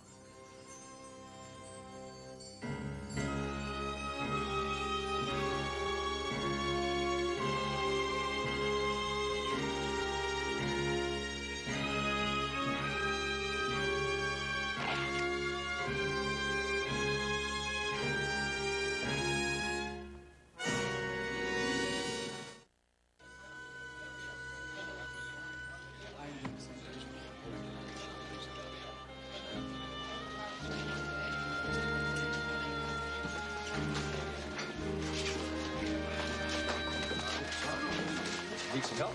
Please, I'm looking for Inspector Corey McFadden. Well, I'm his deputy, Vincent Garcia. Matt Houston. Nice to meet you, Mr. Houston.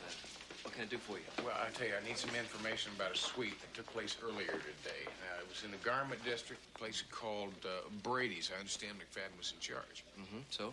Well, there's a boy. He disappeared about the same time, same area. I thought maybe one of the officers might have seen him. Well, sir, we do make several sweeps in the course of a day. Look, this is the boy. His name's Tony Estrada. Now, he had a soccer ball. He was wearing brown pants and a jersey with the stripes on the sleeve. Well, like I say, we make several sweeps a day. Faces all sort of blur together. Yeah, well, look, maybe I could talk to one of the other officers. Well, you have to talk to Inspector McFadden about that. He's the boss, sir. I saw him talking down the hall with Commissioner Gershwin. Do I make myself clear, McFadden? I mean, the party is over. Sir, that bottle in my desk, I just forgot about that one. I mean, after our last... Don't you con me, McFadden! I can smell the booze on you from here. You're a boozer. You're a bellyacher. And you're a bully. And you're no way a righteous officer. Now, I don't know how you made your way through the system. But if you step over that line one more time, just once more, you're out of here quicker than an MX missile. And you can kiss your pension goodbye. Won't happen again, sir.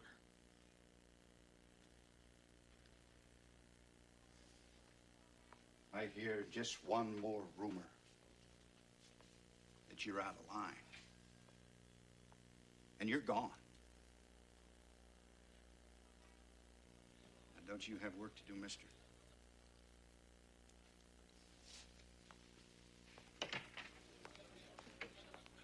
Corey McFadden? Who wants to know? My name's Matt Houston. I'm a private investigator. I'd like to talk to you for a minute. Shoot. Okay, look, I'm looking for a lost boy. I understand you made a sweep earlier today in the garment district. Oh, yeah, I guess we did. Why, you think, we picked up this boy by mistake? Well, I know it's a little far-fetched, but isn't it possible? No.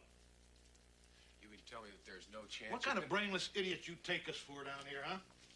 We're damn careful, boy, considering what we're facing. Listen, Tony Estrada is a very special case. The boy is retarded and a diabetic. Now, it's very possible that without his insulin, he could be scared, confused, act very similar to the aliens that you pick up. Don't try to tell me my business. I am not trying to tell you your business. I'm trying to find a handicapped boy. No, I never seen him. You're sure? You deaf? Listen, if you remember anything that might help me, I would appreciate it.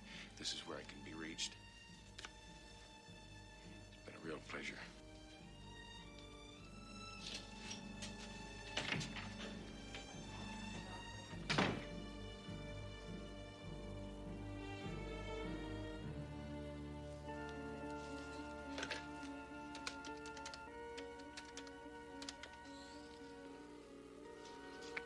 This is Inspector Corey McFadden in L.A. I need to know what happened to that herd of aliens that we hauled out of the garment district noon today. Now? Yes, right now. They'll be shipped out on a bus tonight at 10 o'clock. Next.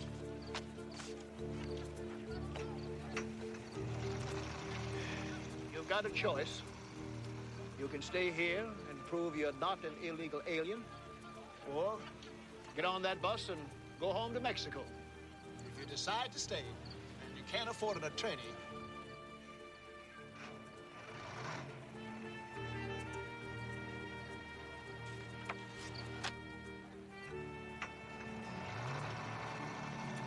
son,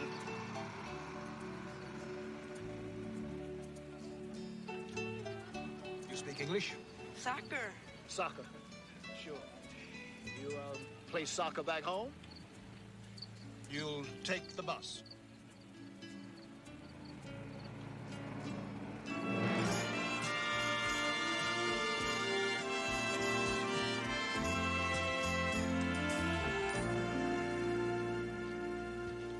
CJ, I have checked every local, state, and federal halfway house, hospital, adoption agency. Nothing. I even checked the morgue. Well, that brings us back to the INS sweep yesterday.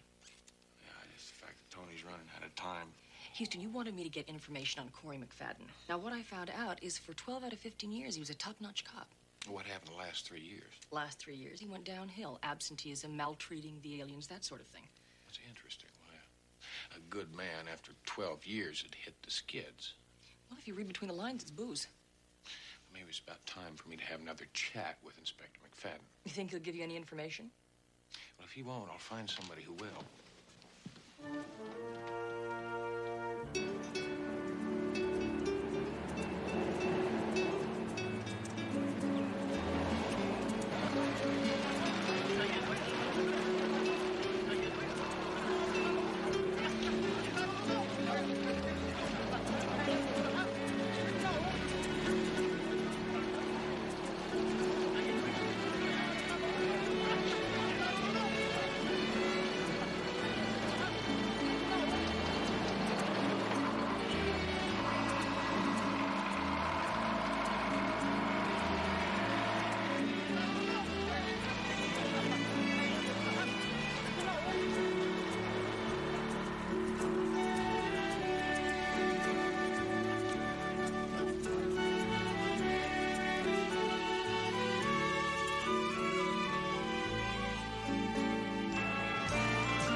Detective Houston was back in asking questions. So? We got nothing to hide, boy. No. She's dead, Corey. The girl you... In the alley yesterday, I just got a phone call. You killed her.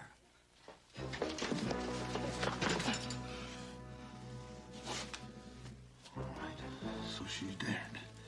I told you it was self-defense. One of them pulled a knife. It wasn't self-defense, it was rape. Besides, that young kid saw everything. That kid is history. He's down in Mexico by now. Alone. Nobody knows him. And nobody, not even Houston's gonna be able to find him down here. It's like trying to find a needle in a haystack. The boy's sick, Corey. He doesn't know what's happening to him. He's a kid. It's not right. It's not right. I'll tell you what's not right. It's not right for them to come up here and take American jobs away from Americans. And not right to crowd our schools and to sponge off our welfare. And mess with our women. They're human beings, Corey. If you live like them, you try and make it across that border, too. Oh, yeah, that's right. I forgot. You're one of them, ain't you?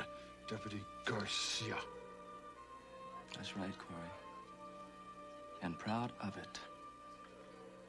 My family was here long before the McFaddens ever left their potato patch in Ireland. Excuse me.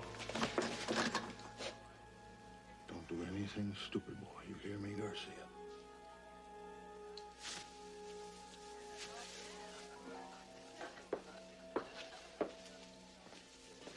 Excuse me, senor. You got problems, amigo?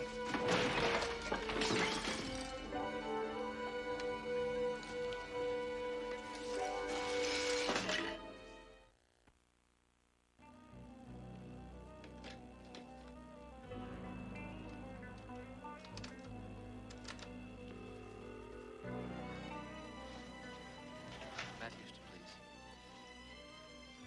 Mr. Houston, this is Deputy Garcia, INS. I've been thinking and... Well, I've got something you'd like to see. I'm on my way. No, not now. My office tonight, 11 o'clock. Okay.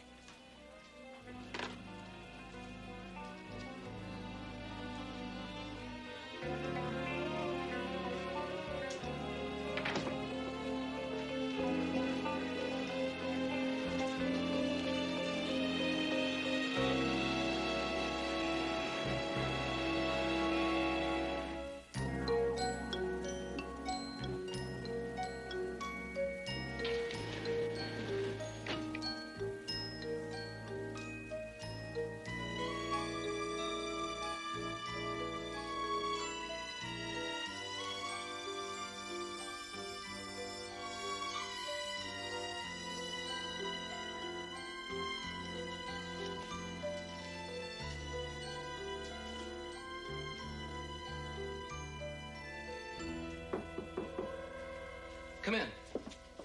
Anyone see you come? No. I should have talked to you before. Look, I just got out of the academy. I mean, McFadden's my boss, and you're not supposed to go over your boss's head, but this is different. Do you have any information on the boy? Please, I'm running out of time. You were right. We picked up the boy during the sweep of that neighborhood. It was McFadden. The kids saw him. There was this young girl. McFadden pulled her out into the alley, and he beat her up real bad. And I guess the kids saw what else he did to her. I mean, he would have killed him, too, if I wouldn't have come when I did. What do you mean, too?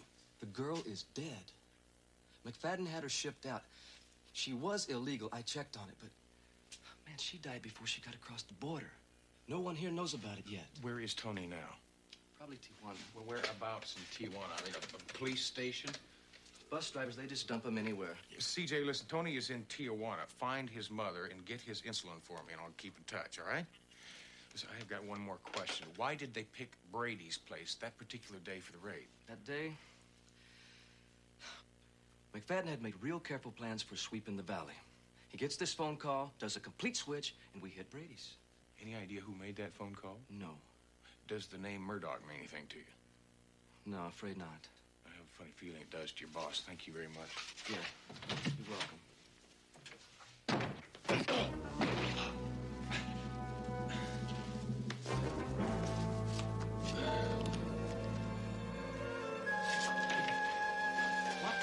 Easy, easy. He's just taking himself a little siesta. I had to tell him, Corey. Yeah, I know you did, Vincent.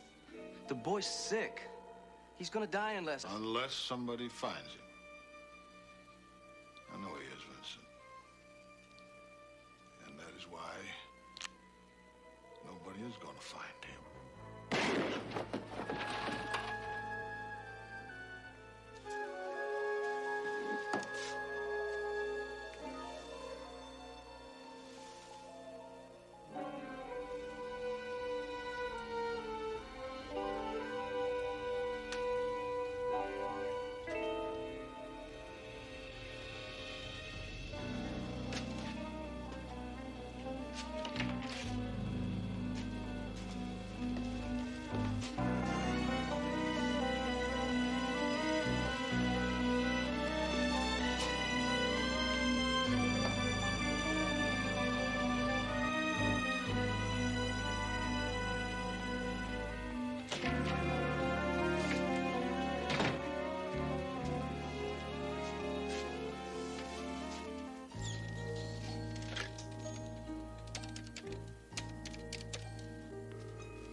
Homicide, please.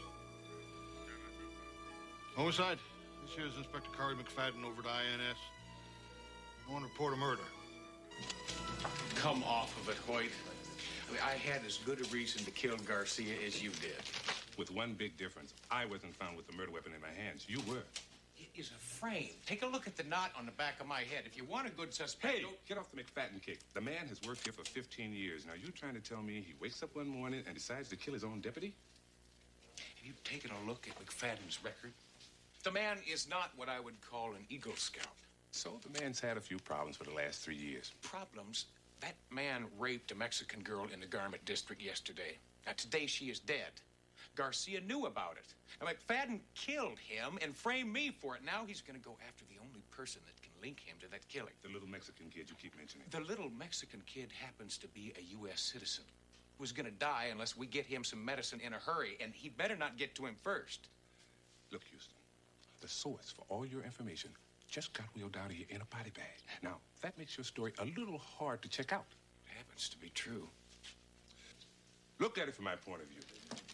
I have a very dead body on my hands. A federal officer, no less. Now, I don't know what the hell's going on here, but it looks like that officer was killed with your gun. That's super. I mean, it's just great. You're going to arrest me for the murder. Nobody goes looking for the boy, and he just dies. I have procedures I have to follow. Fellas, I have to take you in. Hey, I am a big boy. I can walk myself, all right?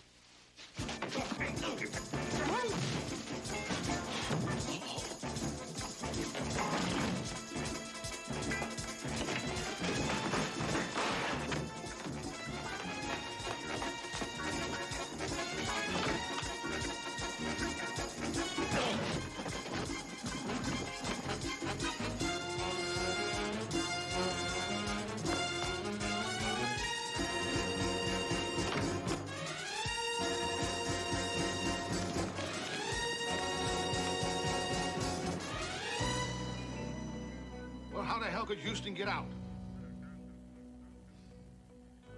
Yeah, all right. Well, thanks for telling me.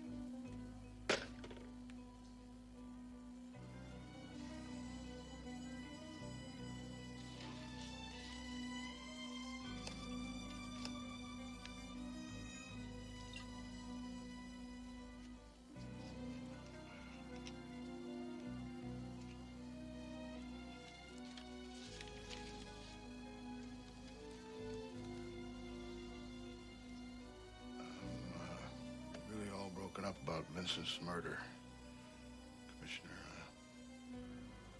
And honest to God, Henry, sir. All this murder business just got me turned around. I think I need some time off. I'm just too stunned to work.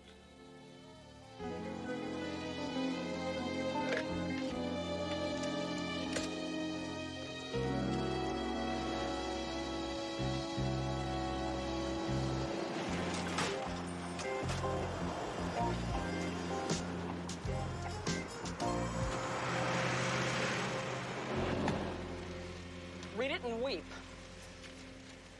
Now, that's just great, CJ. I mean, Tony's got about 2 hours to live, and there's no way I'm going to get past the Border Patrol now. Houston, with publicity like that, you won't get past San Diego. Well, CJ, you've got to stop practicing the power of negative thinking. Head for the airport. Which one, San Diego or LAX? Neither. Willie Conklin's. Crazy Willie Conklin? You've got to be kidding.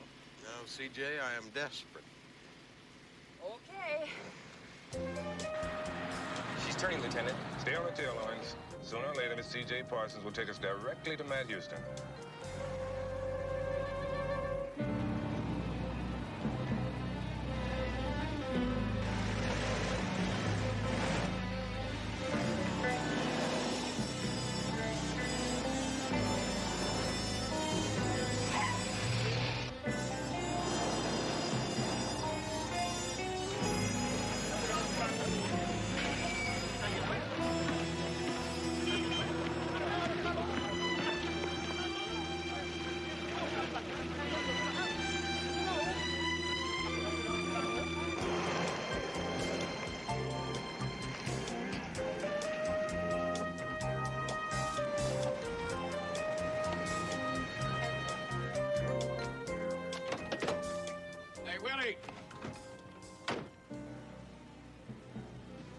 Houston's been with her all along.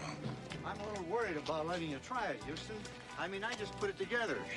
I'm not even sure it's going to work. Yeah, well, I haven't got much choice. I've about run out of options, Willie. Hit it, Owens.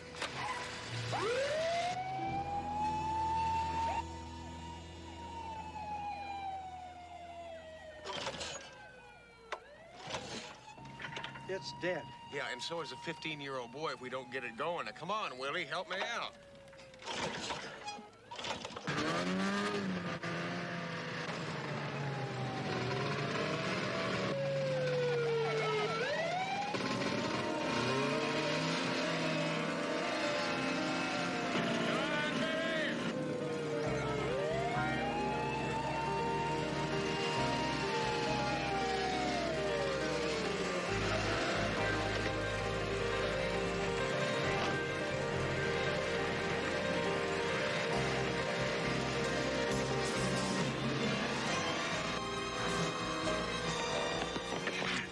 Unnecessary, Owens. And also against the law. What's against the law? Shooting Houston's out of season. Shooting Houston's out of season?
American official with the Justice Department.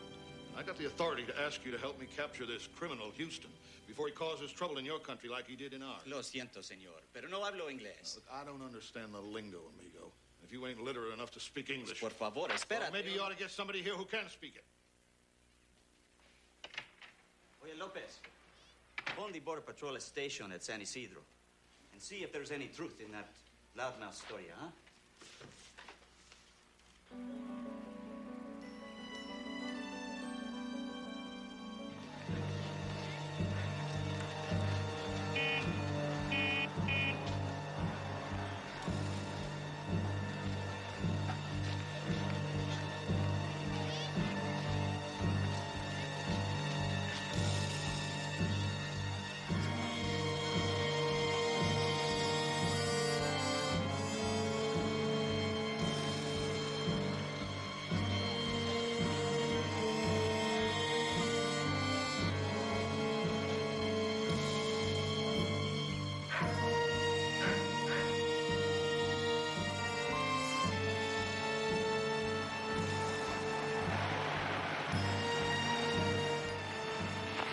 looking for. I might be able to help.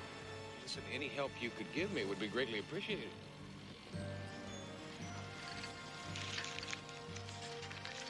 I know this guy. He might be able to help you find who you're looking for. You lead the way, amigo. Tony!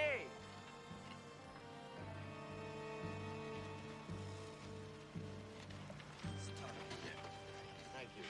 Now, listen, do you speak English? Oh, I speak English very good, senor. Yeah, well, listen, have you seen this boy? He was deported by our immigration services. Sorry, not lucky. I've seen this one, but he could be around. He from Los Angeles? Oh, yeah, he's a U.S. citizen. He doesn't know his way around here. That's not good, senor. I mean, muchacho, he could be anywhere. Listen, I've talked to everybody I can, and I can't seem to get a line on him. If there's any way you could help me, I'd greatly appreciate it.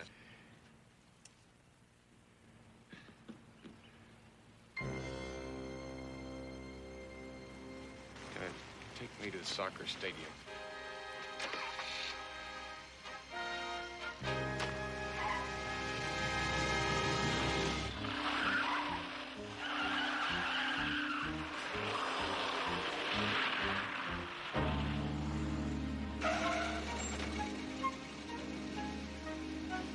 Wait here for me, all right?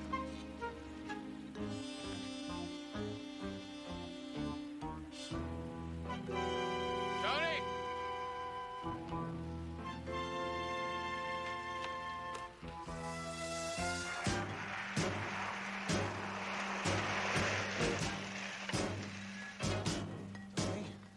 Tony?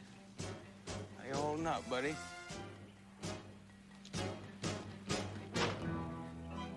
just take it easy.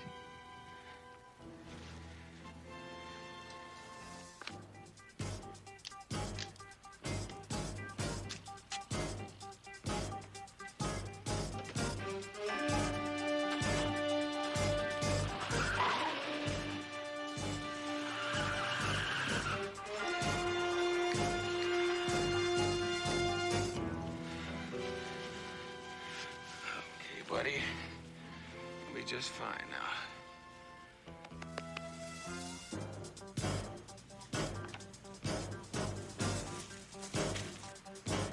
End of the line, hombre.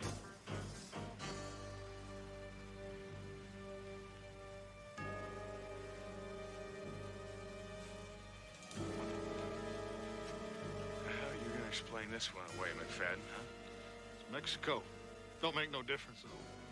You're the fugitive from the law, and I'm the law. What about the boy? Get caught in the crossfire. Very sad. Tragic, in fact.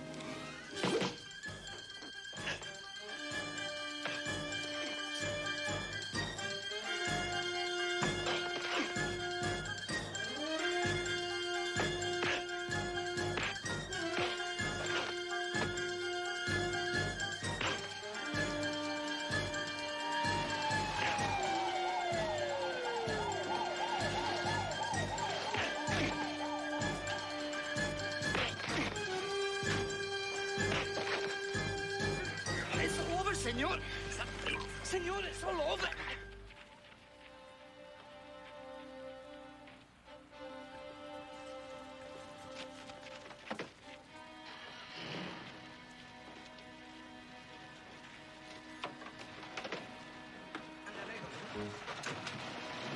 My ball.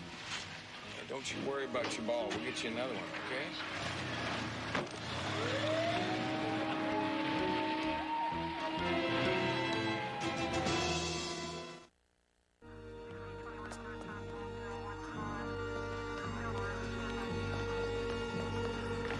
Well, with thanks to you, Mr. Houston, Murdoch's days of running illegals over the border are over.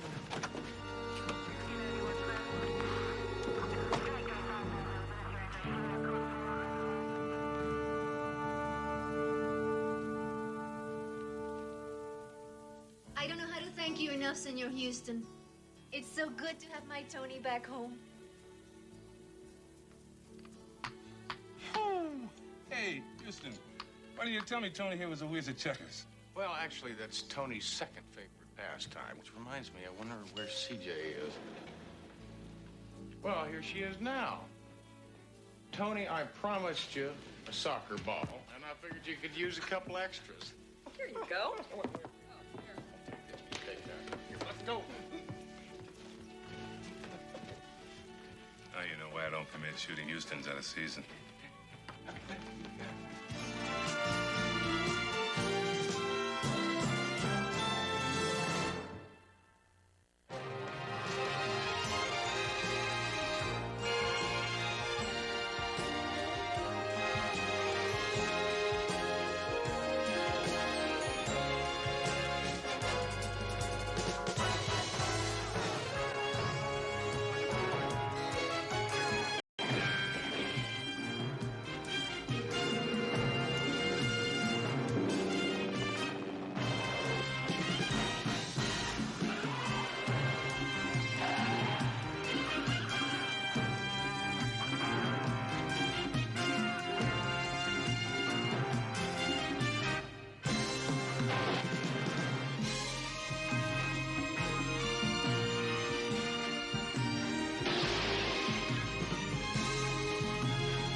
Morning, Miss Kirby.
Sure, it's easy for you to say. 2 weeks riding cable cars. Eating lobster at Fisherman's Wharf, Golden Gate Bridge.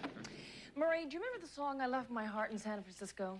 Well, I was too busy giving depositions. For all I know, it was a lot easier when Houston was running things. He won't even let me discuss business with him on this floor. Murray, what is this? It's what it looks like. It's a poker game. It's been going on 3 days now that I know. Isn't that Toomey Malone, the pro football player? Ex-pro football player, now a private eye type. Houston used him as a leg man while you were gone.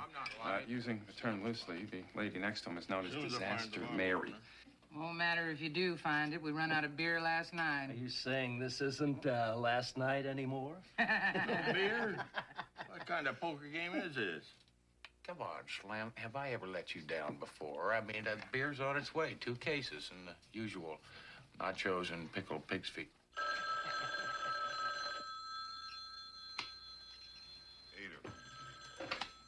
Houston Investigations.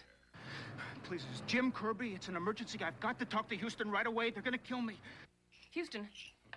Hello, CJ. Houston, Jim Kirby is on the line. I think you better take this one. Right. I fold.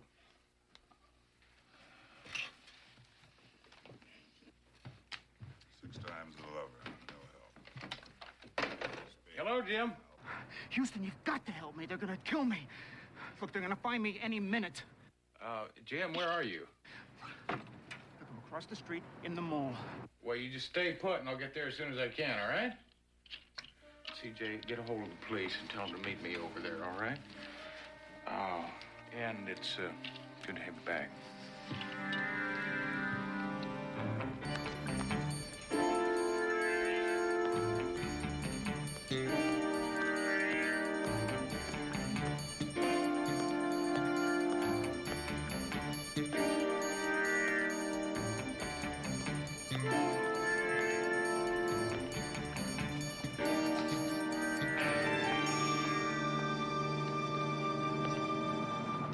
Houston. Jim, what's this all about? That's the crazy part. It's all so crazy. What are you talking? What's crazy? Marilyn, and I love her, and she loves me.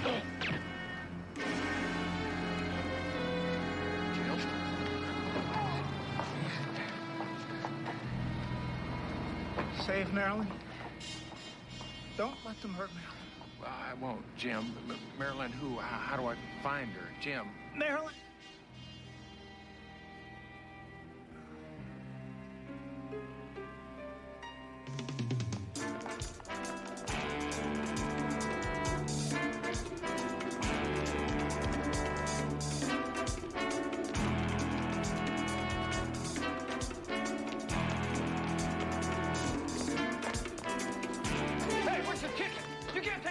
My ticket, Einstein.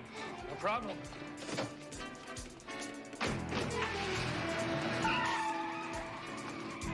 Buddy, I'm gonna have to take this car. Hey, no problem.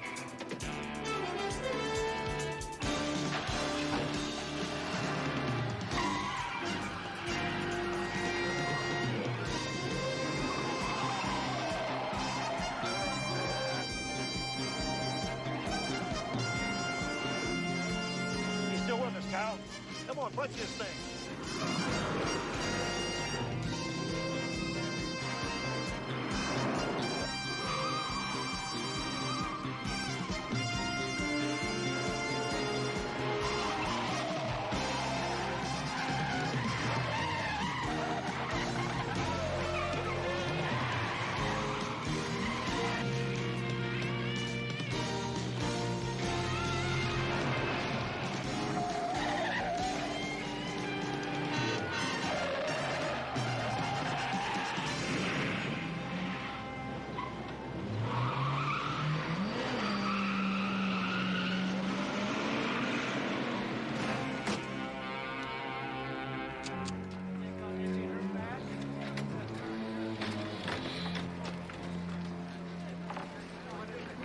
You know something?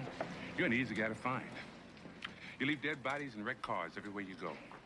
I'm fine. Next time I pursue some criminals, I'll make sure they're a little more refined. That's right. Be a wise guy. And end up in a metal cage downtown. Come on, Hoyt. Now, we've been all through this. Yeah. Guy calls you half an hour ago. He's in a panic. Somebody's trying to kill him. You rush over, he's dead. You know what? Got 12 witnesses. Most of them think you shot him. Now, would you just forget about that for a minute? What about the Maryland thing? Oh, stop them before they get Marilyn. We don't want to forget about her. But don't worry. We'll check all the Marilyns in his life.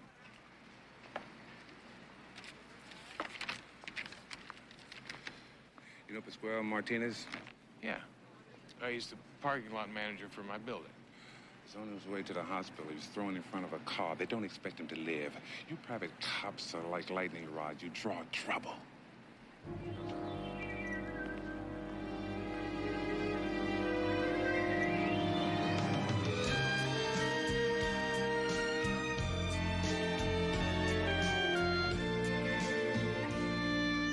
Pascual's got to live, CJ. The man who's got 6 kids, one of them's not even a year old. Houston, the doctor's doing everything they can.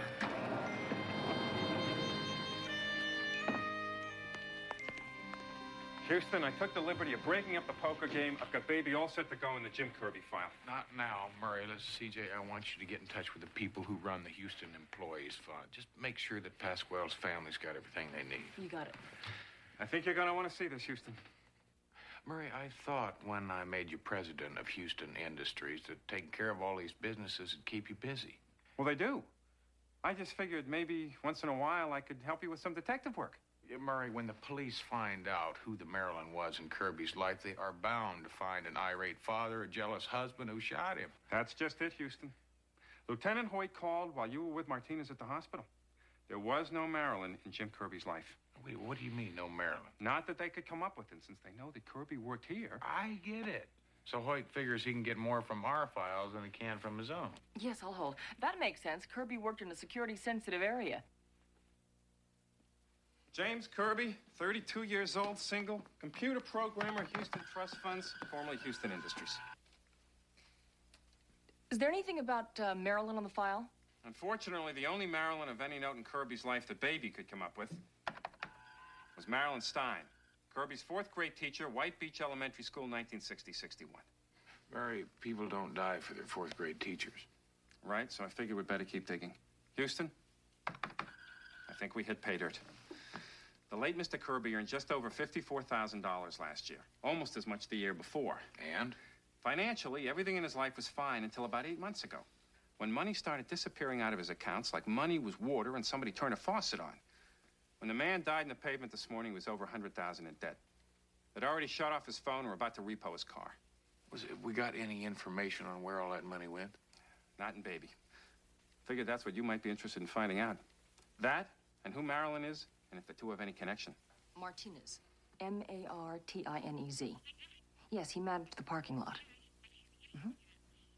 He was the head of a family of 6. The oldest was 9. Listen, have you got an address on Kirby? Jotted it down just in case. Okay, thank you all. I'm sure that Mr. Houston will be interested to know what the fund has to offer the family. Thank you. Bye-bye. CJ, first thing in the morning, I want you to get a hold of Toomey and have him hit the streets, find out all he can about Kirby. You looking for anything special? Well, yeah. A man that spends that kind of money, like Kirby, has got to be hooked. Maybe in 2 different ways, drugs or gambling. Anything I can do. Yeah. Murray, the 6th floor, data processing. Talk to the people who worked with Kirby.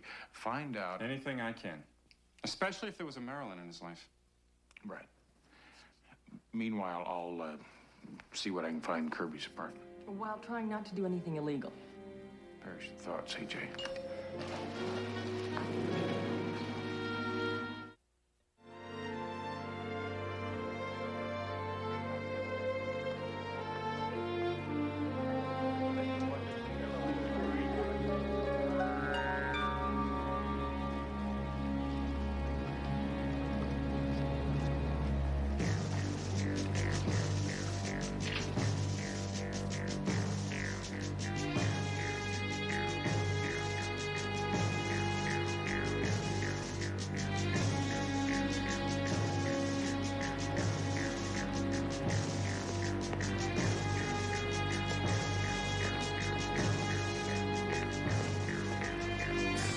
Still at it. I told you guys we should have done this last night. Oh, you don't understand. We weren't told to do it last night. Yeah, I know. Reardon was too crazy drunk. Luther's right. You know this whole thing with Reardon and Marilyn is right off a banana boat. He's gonna get us killed. Oh, what the hell?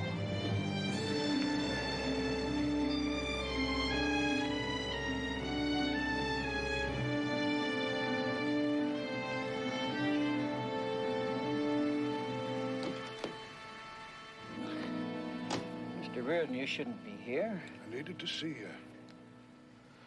I'm under a lot of pressure. There's questions about why Kirby was killed. Until it eases up, I want you to camp out near the Hatteras house. And keep an eye on Marilyn? Till it's over. What about Kirby's apartment? Well, we haven't been able to get in there yet. The cops are still talking to other tenants. Have they been in there? Not yet. They got the place sealed. I think they're waiting for detectives. We gotta get in there before the cops do. Torch the place. Mr. Reardon, there's nothing we can do until they leave. Unless you want us to kill them both. Mr. Reardon, you pay me good money to protect you. You'd be a lot safer away from here. I'll see you at the Hatter's house and shoot you. Only kill the cops if they start to search the place. They can't find any trace of Marilyn. They won't, Mr. Reardon.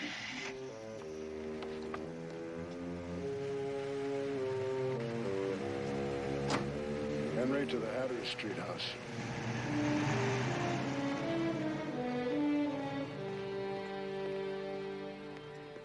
Right, you guys are on your own. He wants me to babysit the broad. I'm telling you, the man's nuts. You think this one's nuts? You should have seen the one he had before Marilyn, right? He had this hooker look just like Greta Garbo. Had her all decked out like a silent movie queen.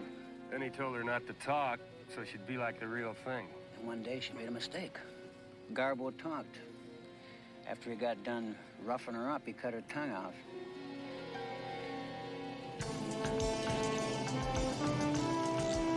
Houston. Yeah, as if we didn't have enough trouble.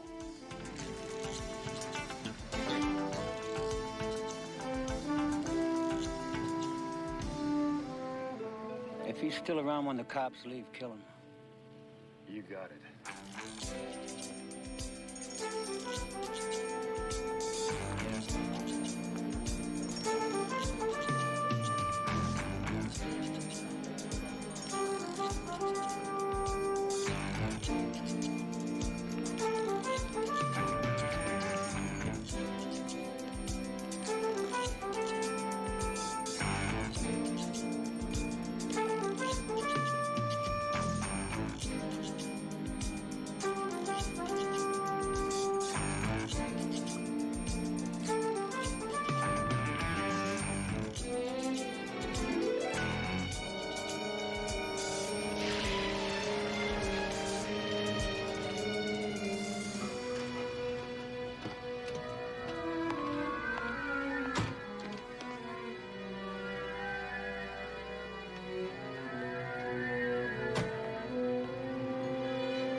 Hello, Daddy.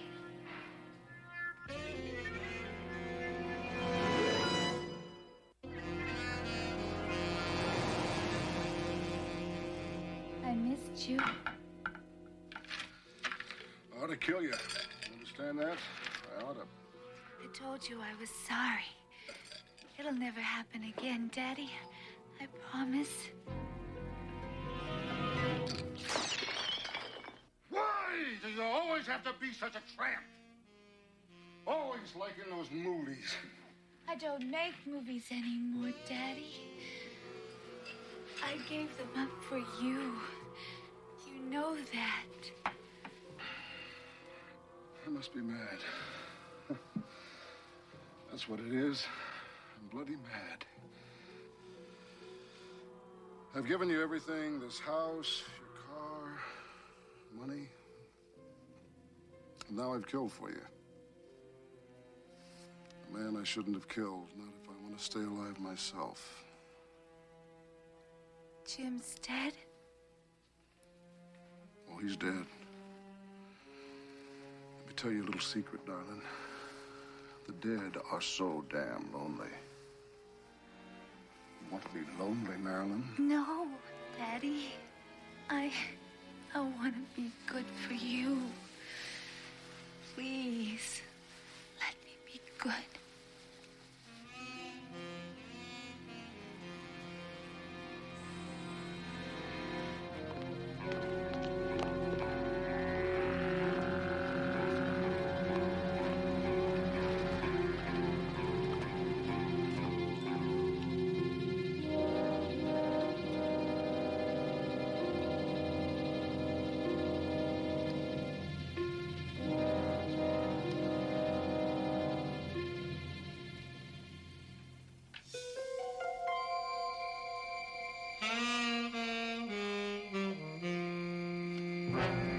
Game's over, Dick Tracy.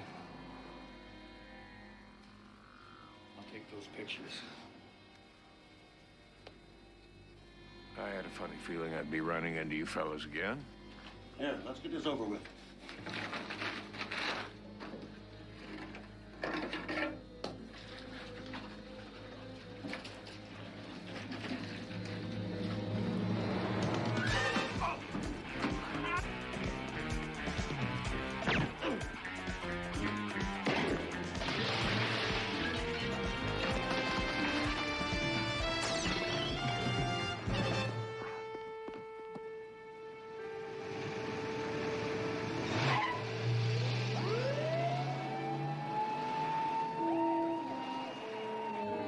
Telling you is that I am sick and tired of following your trail of dead bodies around. What was I supposed to do, Hoyt? The two guys were gonna kill me. In an apartment sealed off by police. An apartment you had no business being in the first place. Hoyt, if you're going to accuse him of any wrongdoing, you'd better read him his rights. Listen, Counselor, let me tell you... Lieutenant, now I tried to be nice and let you talk to him while I was patching him up, but being nice didn't work, did it? Therefore, out. What? Out! You're a lucky man, Mr. Houston. Quarter of an inch to the right, it would have severed your artery, meaning you probably wouldn't have been here, and I'd still be watching my soap. Sorry to inconvenience you, Doc.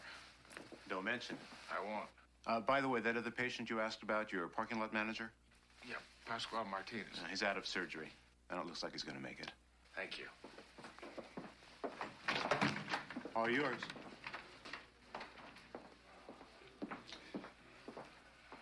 You know something, Private Eye? I could have your license a dozen different ways if I wanted to. Yeah, well, you won't. See, because I have something you need, Hoyt. You bet you do. Well, let's start from the top, then. Now, first off, I got into that apartment, and that's where I found the photograph. I couldn't have been in that apartment more than a couple minutes before I saw the photograph. Of Kirby and Marilyn Monroe. I didn't say it made any sense. I'm telling you what I saw. Houston, do you get the feeling that the good lieutenant doesn't believe you? I just wish he saw more or remembered more. I saw everything. I remember everything. I'm telling you everything I know. Right. You probably saw a photo of Kirby and maybe even a blonde woman. In the confusion and shock of taking on a bullet hit, your mind made a connection between the blonde woman and the name Marilyn. Right. Are you saying Houston is hallucinating? It wouldn't be the first time, even for a trained professional. You know what I Then mean? forget about Marilyn for a minute. Who do you think shot Kirby? I don't know. But the man you killed in Kirby's apartment was a syndicate muscle. Now, the captain figures that the syndicate has tidier ways of killing people than shooting them down in public malls. Kirby is tied to the syndicate? Well, if they're that desperate to kill Kirby, it must be just the tip of the iceberg.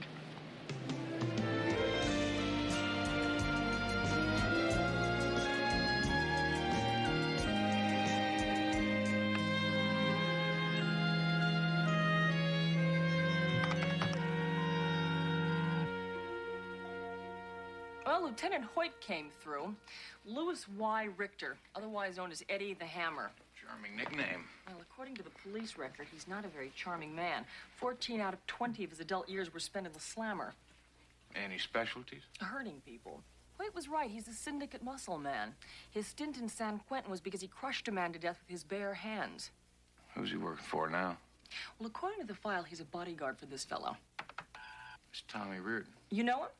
He's a middle-level syndicate boss involved in everything. Drugs, prostitution, you name it. Everything he's involved in, that man has never spent a day in jail. You'd think that someone like that would make a mistake somewhere down the line. You know, he's made lots of mistakes, CJ. He's just what you would call well-connected, starting with his father-in-law. Hold it, that was my next presentation. L. Douglas Mitchell. He's known as the West Coast Godfather. Rumor has it he really doesn't like Reardon, but Reardon married Daddy's only little girl. Yeah, well, the question is, what's the syndicate have to do with killing Jim Kirby and a computer programmer and this whole Maryland thing? I don't suppose you came up with anything we use? Well, I wish I did. But all the questions I asked on the street dealt with Maryland, and I'm still waiting for the answers. You sure the syndicate boys are tied to this? Positive. I was going to make myself a couple of ham sandwiches and chase them down with a six-pack. But with this new syndicate thing, I guess I got a whole new line of questions to ask. Nice to see you two, Mean. Mm-hmm. Later. Thank you. Yeah. I think you can afford to miss a meal or two, don't you? Okay, where do we begin? Right where Jim Kirby wanted us to begin. Finding Marilyn. Now, I recognized a pier in a couple of those photographs I saw at that apartment. I think we better start there first off in the morning.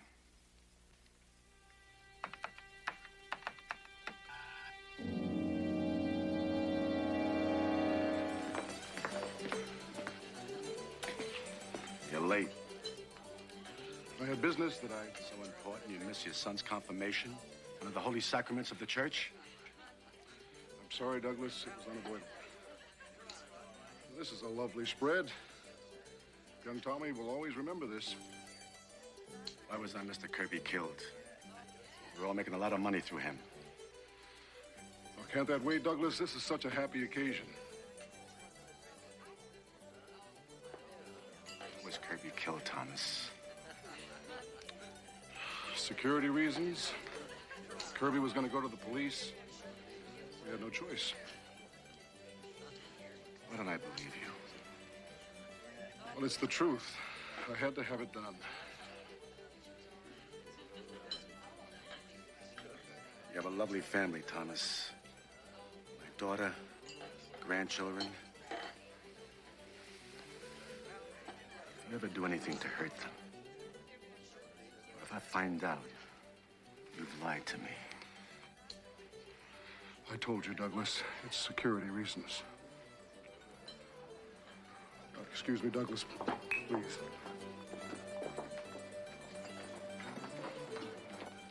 Thought I'd given you orders never to disturb me with the family. Richter's dead, Mr. Reardon. At Kirby's apartment. He was taken out by Houston. You won't give up? He found the pictures of Kirby with Marilyn at the apartment. What? Well, we got him back. But he already saw him. Watch, Houston. If he starts to get close, if he finds Marilyn, I don't care what it takes. Find outside help if you have to, but kill him!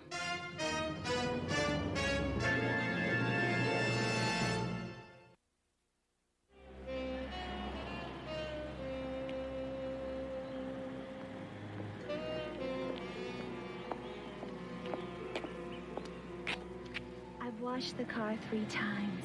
How much longer do I have to stay out here? Well, you heard what Mr. Reardon said. If you get tired of washing, start waxing.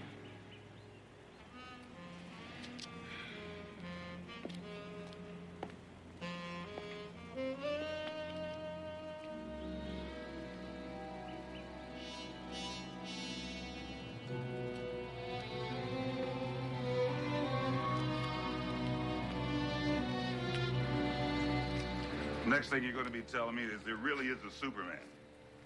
But that lady, she's a dead ringer for Marilyn Monroe. I mean, this is kind of weird. Yeah, but it makes sense. It does? Yeah, from what I found out, Reardon just can't help falling for old movie stars. He finds hookers that looks like them, makes them play the part, and then lavishes them with gifts, money, you name it. I wonder if Reardon's father-in-law knows about Marilyn. That's a very good question, CJ. Listen, what else did you come up with on Kirby? Plenty.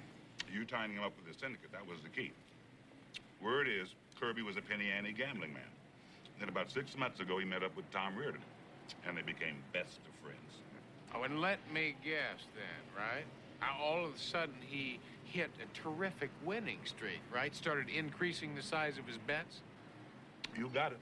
Then Reardon gave Kirby unlimited credit, and introduced him to the wonders of hard drugs. That's when the bubble burst. Like an atom bomb. And when all was said and done, then Kirby wound up with $100 grand worth of gambling debts.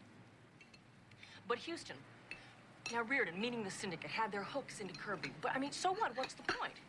CJ, listen, what I want you to do is go back, talk to all the people that worked with Kirby. Find out what he was spending his time on. Okay, where will you be? I'm going to have a little talk with Marilyn. And what about that goon Gardner? I'm glad you asked me that, Toomey.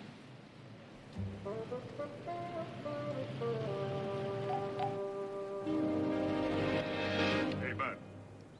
Yeah? You got a phone call. What are you talking about? Over at the restaurant, some guy's on the phone, says he wants to talk to the guy parked down the street in a beige coupe. Hey, that must be some mistake. Says his name is, Reardon. Reardon?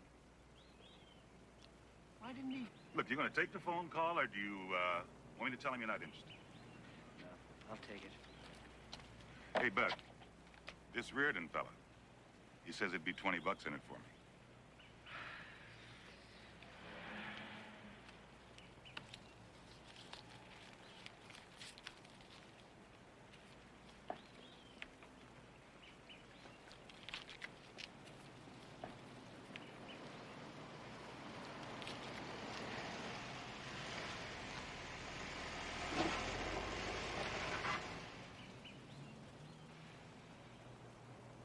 Am I going crazy, or are you... Why do you think you're going crazy? Well, if I didn't know better, I could swear that you're Marilyn Monroe. Maybe I am. Yeah. Well, most people think you're dead. Kind of like Jim Kirby's dead. Who are you? I am a friend of Jim's. Just before he died, he told me that he loved you very much, and I was supposed to find you because you needed help. I don't need any help. Listen, Marilyn, or whatever your name is, you can't run away from this thing. Please, there's nothing I can tell you. Of course not. Mr. Reardon, you were right about making Marilyn stay out front all day and wash her car. Houston found her. He's with her now. Listen to me. Reardon and his friends wanted to hook Jim. Now, they used gambling and they used drugs. They probably used you. You were the bait, weren't you? That's not true.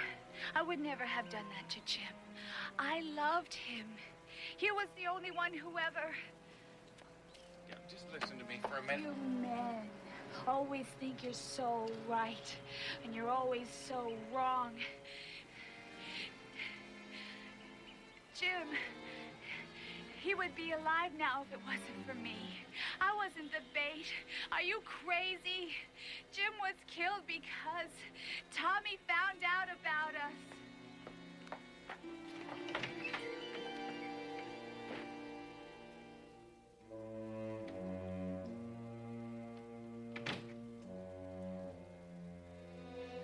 I'm sorry, I didn't know. You can help me put Tommy Reardon in jail for killing Jim. But you've got to wake up. You can't go on playing this role the rest of your life. I need your help.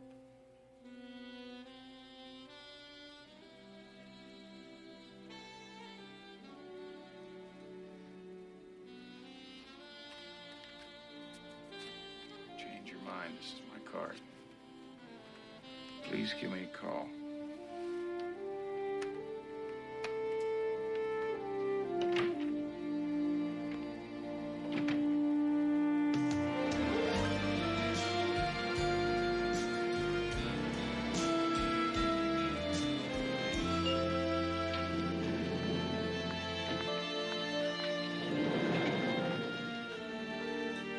Now, CJ, your timing's perfect. What'd you find out at the computer center? Plenty. When I arrived, Hoyt had already been there. Houston, what do you know about computer theft? Well, just that one computer is used to gain illegal entrance to another computer's file. You got it. The reason that Hoyt wanted to get a hold of Kirby's files is because the police department and the FBI were coordinating an investigation. It appears that our computer whiz kid, Jim Kirby, was using the Houston Company computers to tap into, listen to this, Houston, the master computer for the stock exchange. That could be worth millions of dollars. Well, that explains why Reardon and his friends worked so hard to hook Jim. The irony is that the police department feels that they would never have been able to unravel the scam if it wasn't for Kirby's death pointing them in that direction. And now that Jim's dead, there's no way to tie the syndicate into it. So the syndicate just goes scot-free and life goes on. Well, it looks that way. Well, maybe not. Houston, I don't like the look in your eye. Houston, what do you have in mind? Well, it's called revenge, folks. See, I don't like people running around hurting my friends. If the police can't do anything, what can you do? Try this on for size. Now, Reardon had Kirby killed in a fit of jealous rage, right? Right. Well, when he did that, he cut the syndicate and a not-so-loving father-in-law out of a whole bunch of potential income. Now, what do you suppose they would do if they found out the truth about that? Well, whatever it is, it wouldn't be terribly pleasant. Yeah. Do you mean I want you to hit the streets, put the word out? I want to have a meeting with this boss man, Reardon's father-in-law. Tell him all about Marilyn Monroe and why Kirby actually was killed. Houston, when Reardon finds out about this, he's gonna come after you. That's what I'm counting on, CJ.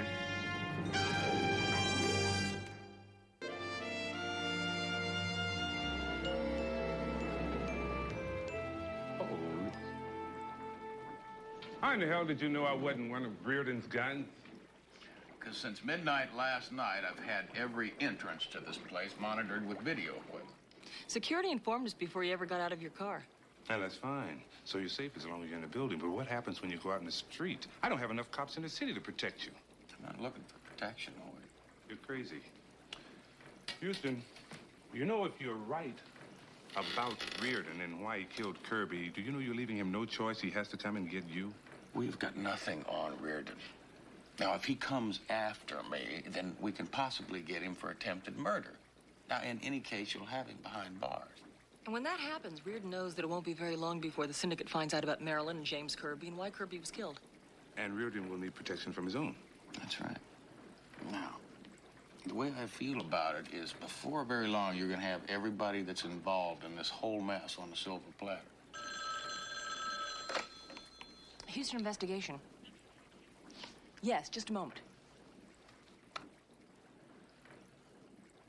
This is Houston. Mr. Houston, I've changed my mind. I want to talk. I want Jim's killer punished. Well, that's good. Listen, when and where can we meet? There's an alley behind some warehouses on 5th and Ocean. That doesn't sound like a very safe place, so why don't we pick some place that you've been to before, like the pier? All right, I'll meet you there in the parking lot of the pier in an hour. I'll be there.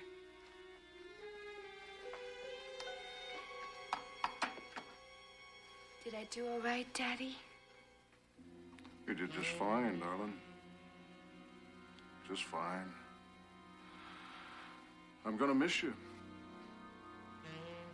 What do you mean? You said after you talked to Houston, made him stay away, we could go away. You really are as dumb as you look, aren't you? Beautiful Marilyn. It's always such a shame to kill something so beautiful. Kill? What? Kill me? It's a question of priorities. I can't afford to let you and Houston live. You can't. I'm Marilyn. You love me. You can't kill me. Please, you wouldn't kill me. It's a joke. That's it, isn't it? It's a joke. Oh, Tommy, you and your sense of humor. I try to tell my friends how funny you are.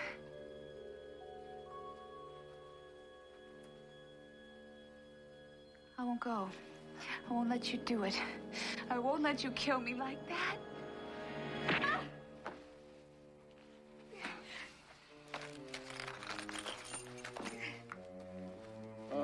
You see such a handsome lad growing up fine and strong in Colorado. Give me that. And your parents raising him like he was one of their very own. That's fine Christian charity. Leave Patrick out of this. You're a slut and a whore. An abomination to God's purpose. You don't deserve to live. Now, Marilyn, you're gonna do exactly what I tell you to do today, or young, handsome Patrick's gonna wake up without a face.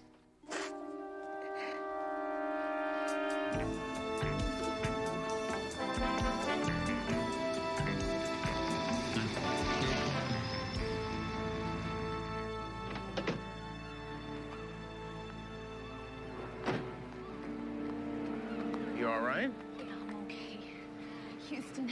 Houston, I'm sorry. They're gonna kill us. They made me do this. They're gonna kill my little boy. Take it easy, all right?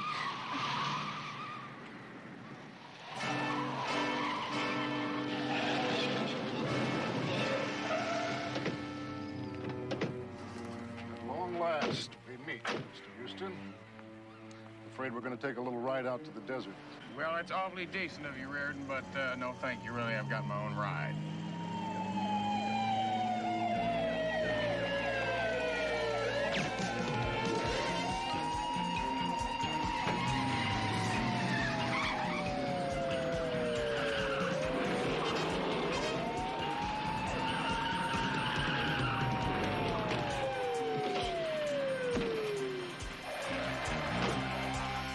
Get over here. Got a right to remain silent?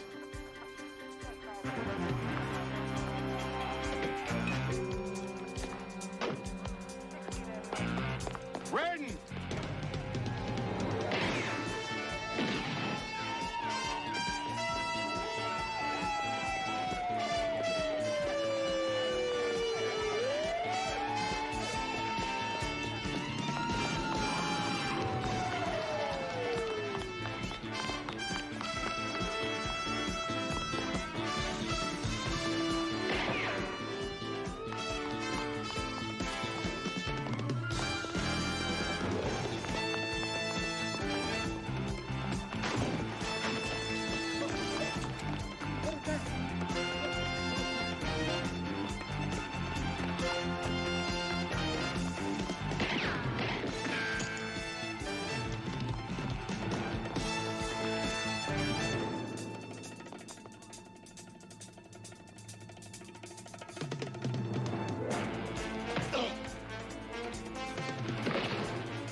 Well, in 2 hours from now, you'll be in San Francisco. Just one more face in the crowd getting off the plane. No more Maryland. Well, Maryland's gone, and so's that part of your life. Listen, look, there's a couple dollars in here, just enough to get you started. Now, go on, take it, really, please. Wow, just 2 hours to a new life. Just 2 hours. But a long way from here. That's why we figured maybe you could use a little company. Take a look over there.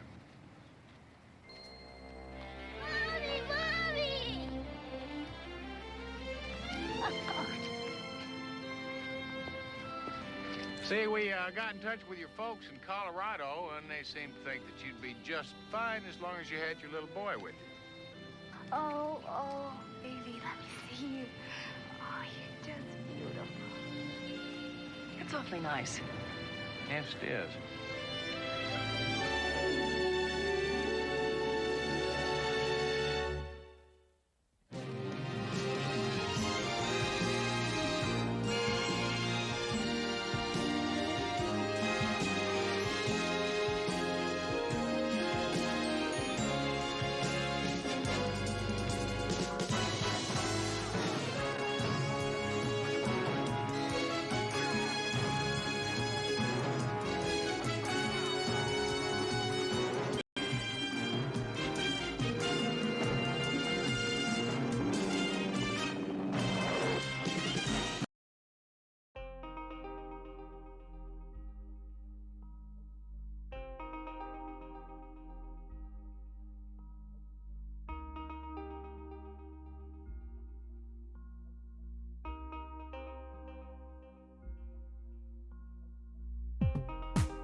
It is Saturday night. Now, if Perone knows what you've got him, you're not going to make it until Monday. Well, that's where you come in, old pal. I need you to keep me alive until then. I'll meet you at that all-night bowling alley at 5th and Chandler. Carter...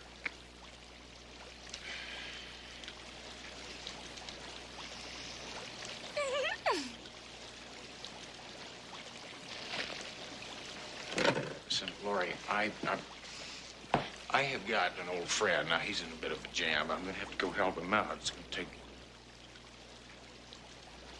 a couple of hours. But my flight leaves in a couple of hours. Well, you can get another flight, can't you? Huh? My picture starts Monday, Houston. I have to be in Rome tomorrow. But I'll tell you what, I am...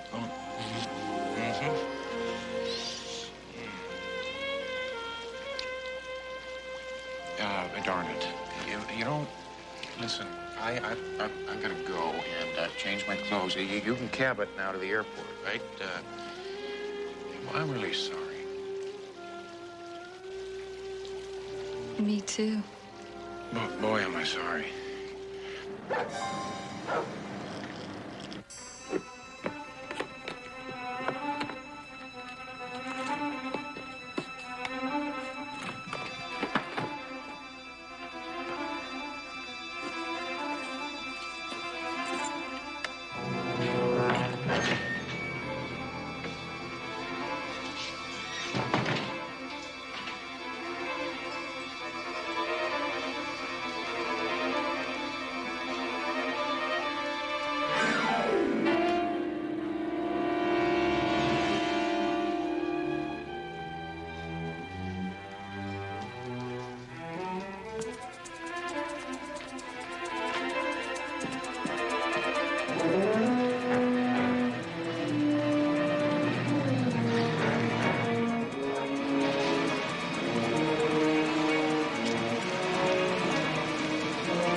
Houston! It's bad enough I get hauled out of bed at 2 a.m. in the morning. Now I get you. What are you doing here? Galt called me on the phone, told me to meet him at 5th and Chandler. When he didn't show, I went to his office. That's where I ran into your boys. Is he still alive? Yeah, barely. Your friend was the target of a very professional hit. You want to tell me what he was into? Yeah. I had the goods on Perone, enough to bury him for life. Perone, the union boss? Houston. The report is washed up. The man's a drunk. He's a damn good reporter, Hoyt. He always has been. He's had a little bad luck, and that's it. Now, don't you understand this Perone story was a chance for his comeback? Wait a minute. You trying to tell me that he's got evidence on a guy that the entire DA's office has been trying to get a hold of for years? They tried to kill him, didn't they? I mean, just think about it. Doesn't that mean anything to you? Why didn't he come to us? He wanted to break the story himself first. It meant that much to him. Now, if Perone's men find out he's still alive, they're going to try and hit him again. It's too early in the morning to argue with you, Houston. I'll put a couple of men on his door. You happy? Happy. Nurse Webster, report to Dr. Madden in surgery. Get another line of... Pressure's 90/50. Okay, let's check. I'm sorry, sir. You'll have to wait outside. I'm working Pupils with are dilated. Lieutenant Hoyt. Police department has no jurisdiction in here. Outside. I am not a policeman. I'm a personal friend. Can I talk to the doctor in charge? You are. And if you want to give your friend a chance... Houston. Easy, all right? He's going into shock. When's he see adrenaline? Shave strength, Let's get Mr. some Ross. pressure on that laceration. Do what the doctor said. I got him. Fine, listen, just relax. I got Perot. We'll have plenty of time to talk about it. Just take it easy. 6 units blood. Come on, you guys. We got the CPC, Doctor. Prep him for OR. Would you follow me, please?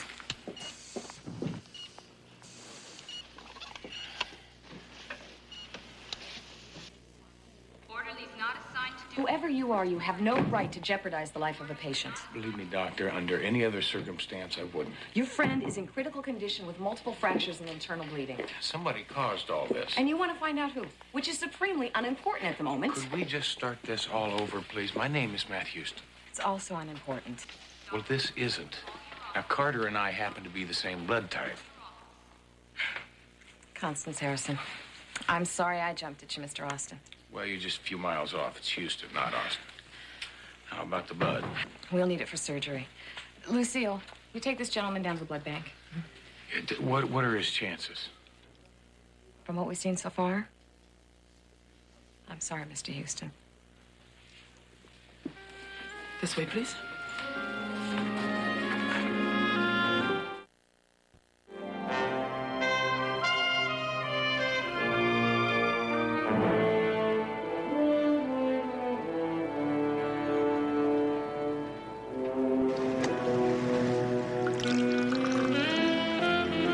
Good morning.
Did Lieutenant Hoyt tell you I was coming by? I'm new in the division. Lieutenant didn't say anything to me about anybody coming. My partner. There's a couch in there. He wasn't feeling so hot, so I told him to lay down for a while. That's probably a good idea. Anyway, if it's okay with the lieutenant, it's fine with me. Thank you.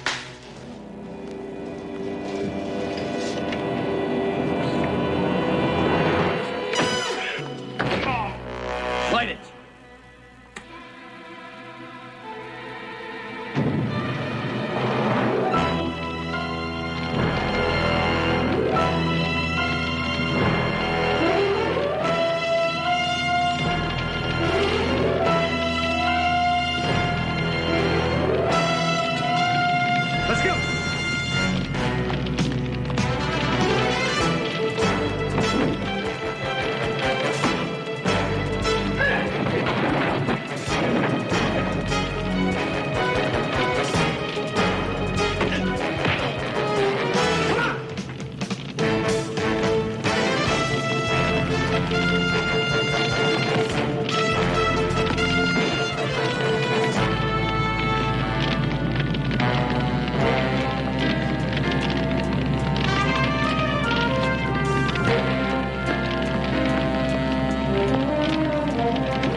least CJ can take it. We'll find it a little bit running through baby. How can I make it clear to you that this is police property?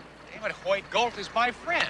If I broke regulations every time somebody told me someone was their friend. You know what I'm talking about. Yeah, I know what you're talking about. You're talking about a favor for a friend, right?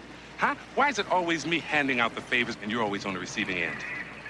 I cannot just stand around. I can't just walk away from it. Ben, when the lab boys are finished with this evidence we've salvaged, send it over to Houston's office. I am hiring you as an outside consultant to the department. It's going to take a while. What are you going to do in the meantime? Now, Galt's got an ex-wife. They're not on the best of terms, but she used to put him up every now and then. If he got drunk or evicted, she might have some information. The cop you pulled out of the fire, he's my friend.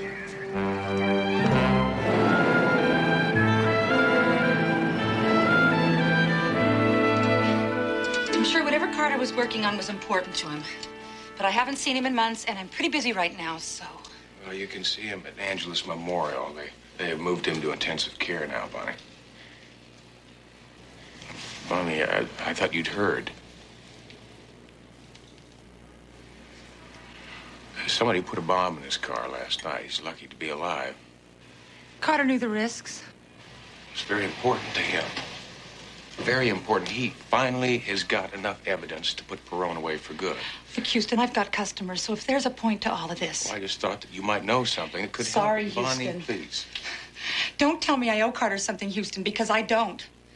When our son died, he walked out on me to wallow in self-pity and drink himself to death. Bonnie, he felt responsible. He was responsible. It was an accident. He wasn't there. He was out covering some stupid story. Maybe if he'd been there, if he hadn't been such a damn good reporter. I gotta go, Houston. Bonnie, if you think of something that might... I know. I will.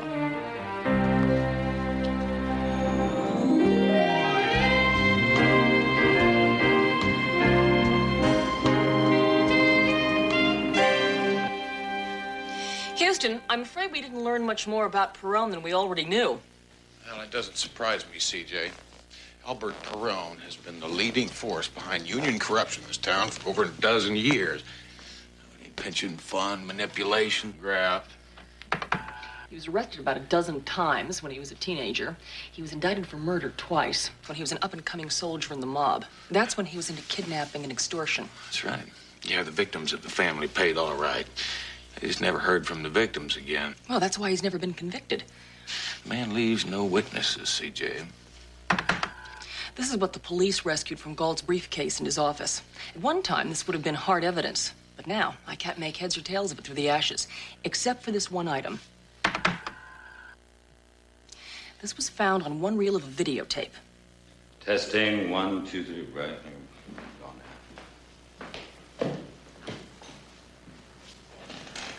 Albert Perone Expo, Reel 5, Interview 3A. Roll it. Witness J, a former accountant with the Perone Syndicate. His request for anonymity is respected here. His testimony will make clear why. He has an eyewitness. In your own words, explain for us the activities of Albert Perone in the matter of the Moeller Security Loan Group. Mr. Perone used $9 million to finance the drug buy from the Eastern Syndicate. The funds were channeled through false loans to the Waterfront Workers Union. And the documents that you turned over to me will corroborate this. Yes, sir. And to the fact that Mr. Perone arranged for the murder of... CJ, is there anything in the file or the tape that might lead us to this witness? No, and he electronically altered the voice, so there's no way to trace him. What do you want to do, Houston? Why don't you stick with this stuff? Feed everything you can find into baby and see what you come up with. When are you going back to the hospital? Tomorrow morning. I'm sure by that time the doctor will have come up with something. What will we?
police got those other two, I would think that would be sufficient for whatever purposes you need. Those two were paid $1,000 apiece to create that disturbance. They don't even know who hired them.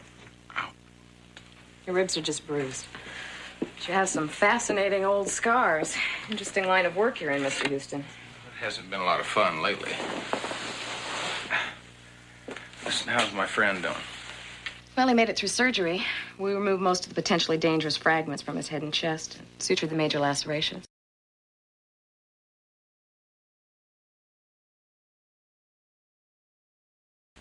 Should I lie to you? What would you like to hear? I'm sorry. I'm tired. I'm sorry, too. It's been a couple of days since I've slept myself.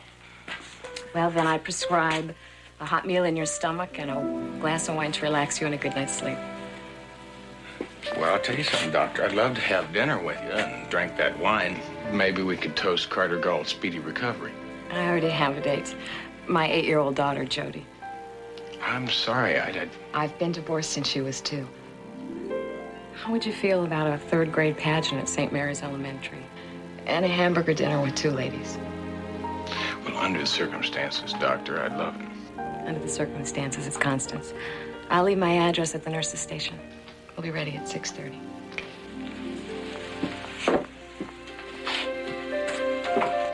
Dr. Hillman, wanted for pediatrics. Dr. Hillman, you're wanted. Yes, my son, they operate first thing in the morning. Have you found out who the surgeon is? A top-flight lady surgeon. Well, you've got to get to that lady, McKinney. I have something in mind. Consider the matter closed.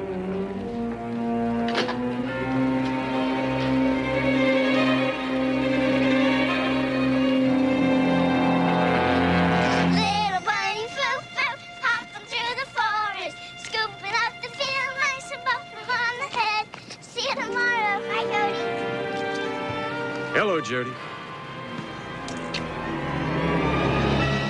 Hello, Father.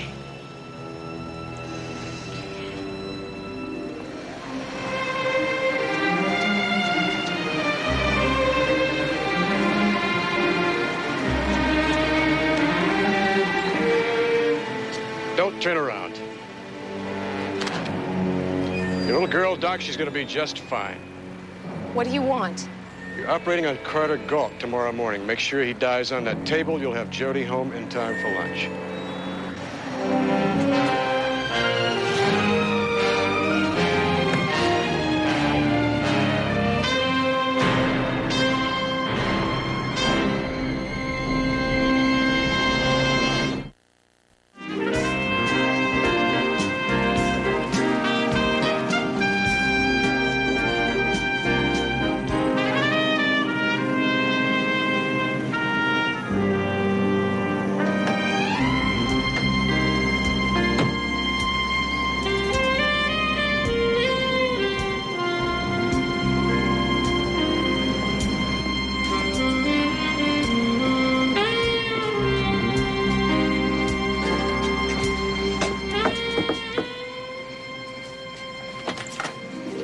Houston.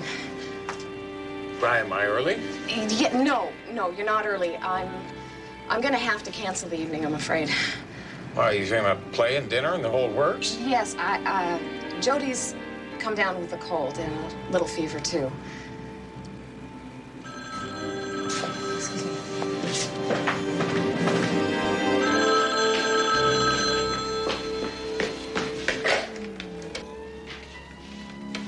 Hello? Hello, yes, I was expecting your call. Now, just remember, Doctor, no police, no conversations about this with anybody. No, I haven't. You understand? Yes, could I please speak to her? Jody, talk to your mommy. Hi, Mommy. Hi, sweetheart. Mommy, you should be here. We're having lots of fun. Father Joe is real nice. When are you going to be back from San Francisco? Wait a minute, slow down. Where are you? Jody, look what Father Joe has for you.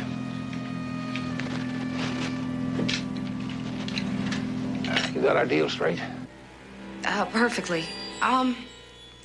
Could you call me back a little later? I'll have more time to talk then. You've got company. Yes, I do. You are smart, lady. Stay smart. There won't be any more phone calls. And if the reporter doesn't die tomorrow, there won't be any more Jody.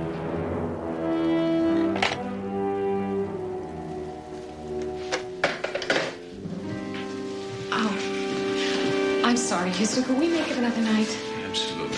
I just hope your little daughter feels a lot better. Thanks. Night. Night.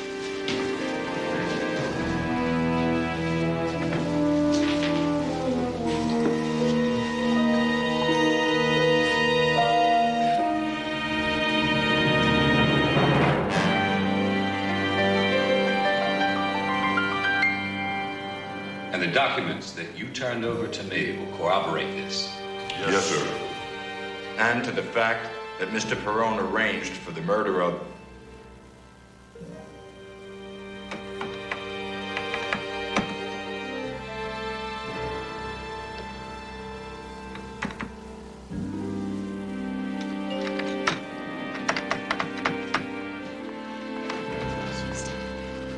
Thought you were taking the night off. Going back to third grade? So did I. Something is wrong. Why? Because the beautiful doctor stood you up? It happens sometimes, pal. You come up with anything? No, not yet. We were just going to have a bite to eat. You must come up with something. Houston, I've talked to everyone I could find who was in Galt's life. Now, if copies of the evidence were given to the proverbial bartender or whoever, then nobody's telling me about it. Now, this is just ridiculous. I mean, baby is about to blow a fuse, CJ. Maybe she needs a softer touch. Would you please see what you can do to make some sense out of that burnt rubbish? I've gone over these things a dozen times. Well, why don't you go over it again? I intend to.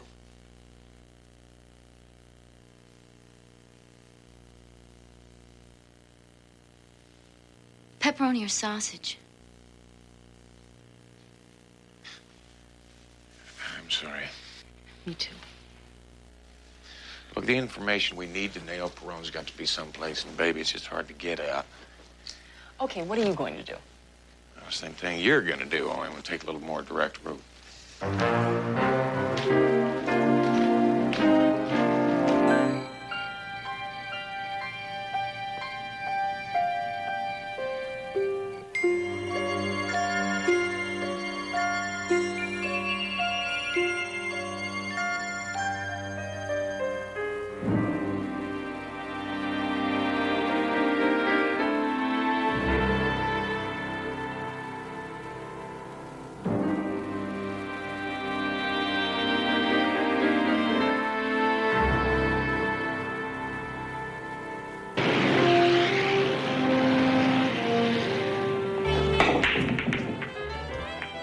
Check it out, dude. 12 ball in the corner pocket. So, Philly, I believe this is yours, isn't it? Hey, man, leave me alone. I don't want nothing to do with you. Been a real long night, Philly, so why don't you be straight with me? Hey, Slick, I got you straight. Hey, man, what you doing, huh? You ain't coming here pushing people around. What do you think you are? Hey, look, the word is reporter friends not making it off the operating table. Some of us are betting differently, Philly. You're not listening, Houston. Perone, his people, they're making sure of it. What do you mean they're making sure of it?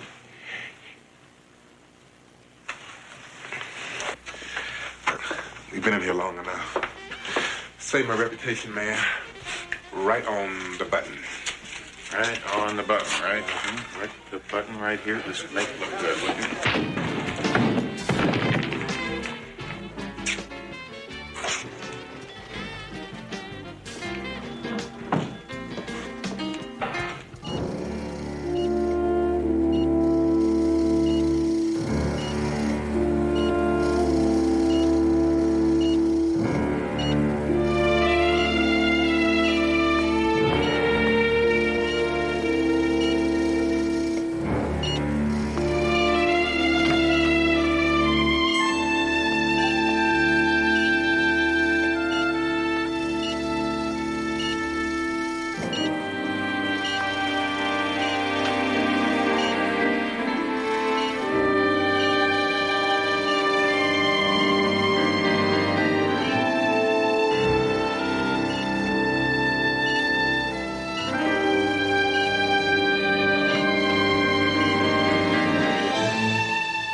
Doctor.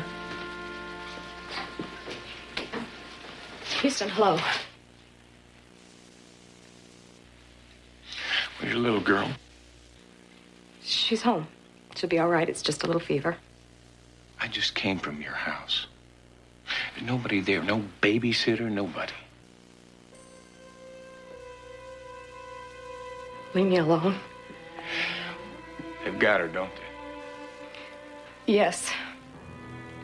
And all they want for her return is Carter Galt. Want him to die on the table?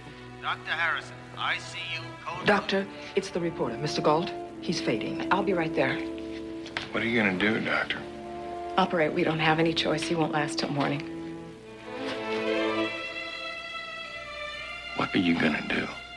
Dr. Harrison, ICU code blue.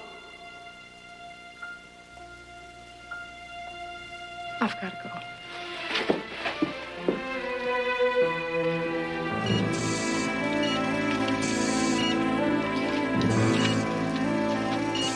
Pulse is normal. Retractor. What a mess. Put the blood on the pump.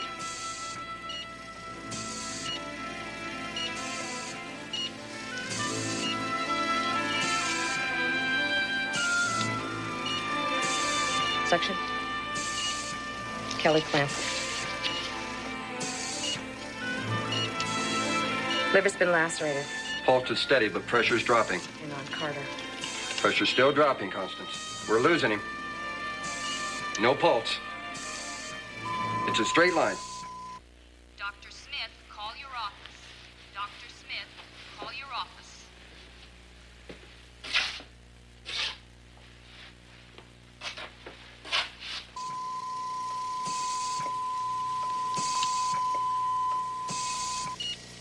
He's coming back. Pulse is fluttering. Sponge. He's getting stronger. Pulse is normal. And on Carter. Here you go. 2 sugars, huh?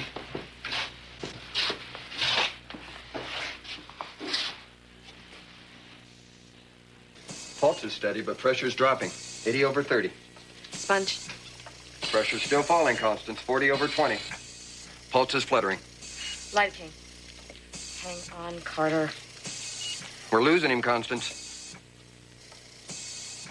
30-0. No pulse. It's a straight line. Scalpel. Try cardiac massage. Suction. Come on. Come on. Don't die on me, Carter. Come on. Come on.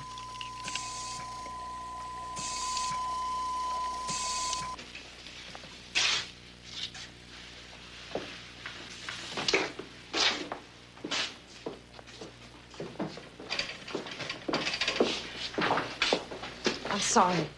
I tried to. Your friend was a dead man 2 hours ago, Mr. Houston. Dr. Harrison brought him back 3 times, but... I'm sorry.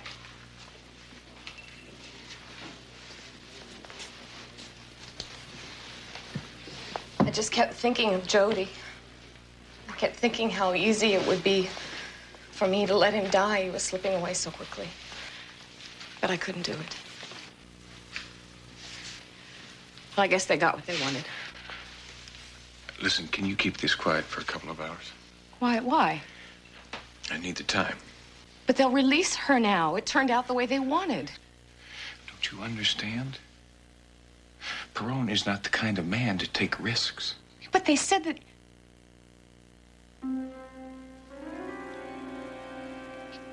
You don't think they'll kill her? Talk to your staff. I need the time.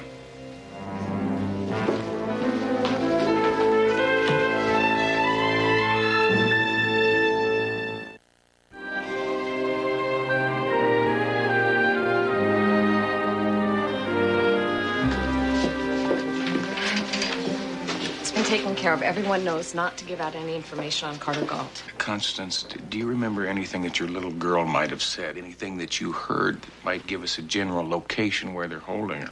I barely spoke with her. She didn't sound frightened, but there was something... Houston.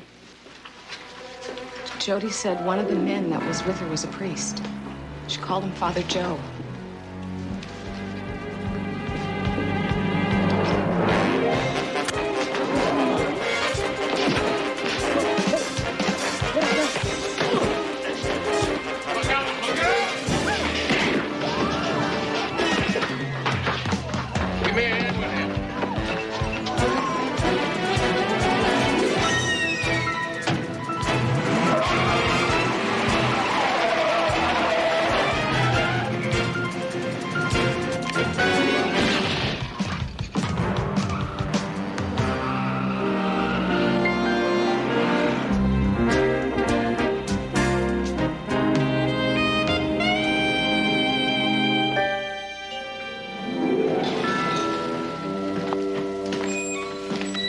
Some police station.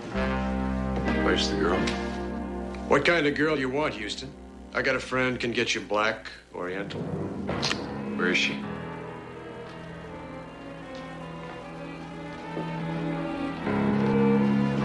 What are you gonna do, Ace? You're not gonna kill me. I'm an unarmed man. No, you're a dead man. You're a lousy shot. Where is she? You can't pull something like this. I got rights. You got 5 seconds. You tell me where she is, or you will not hear the next shot.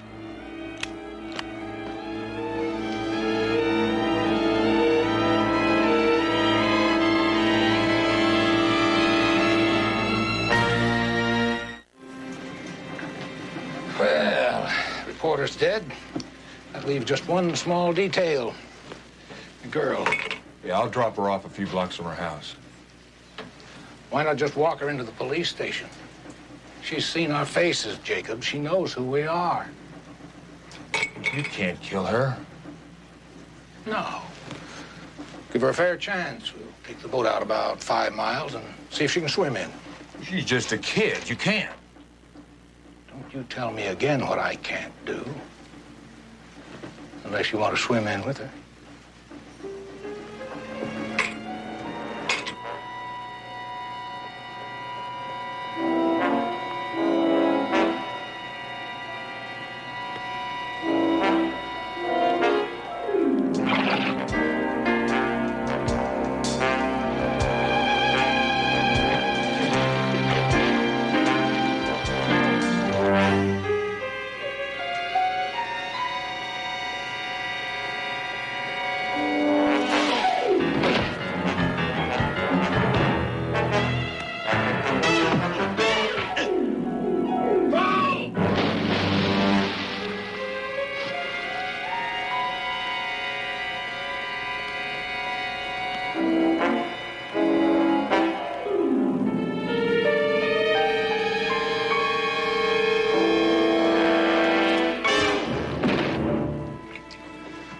Jacobs, cast off and take us out to sea. Unless you have some objection.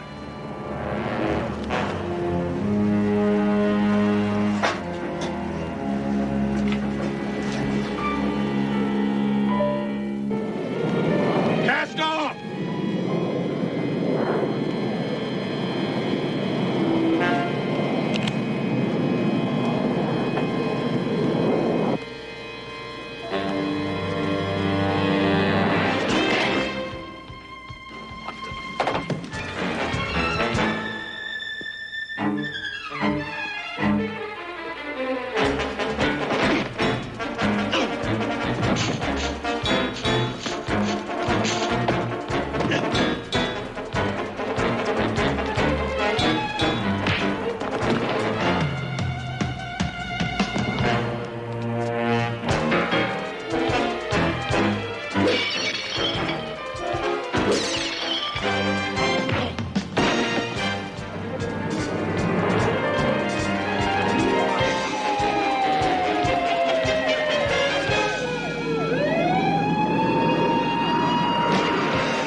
You got nothing, Houston, nothing.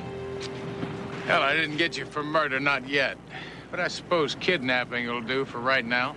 But I was shocked when I heard what one of my men had done. But don't worry. Jacobs will confess, and your reporter will still be dead. Now, between you and me, he had the evidence to hang me.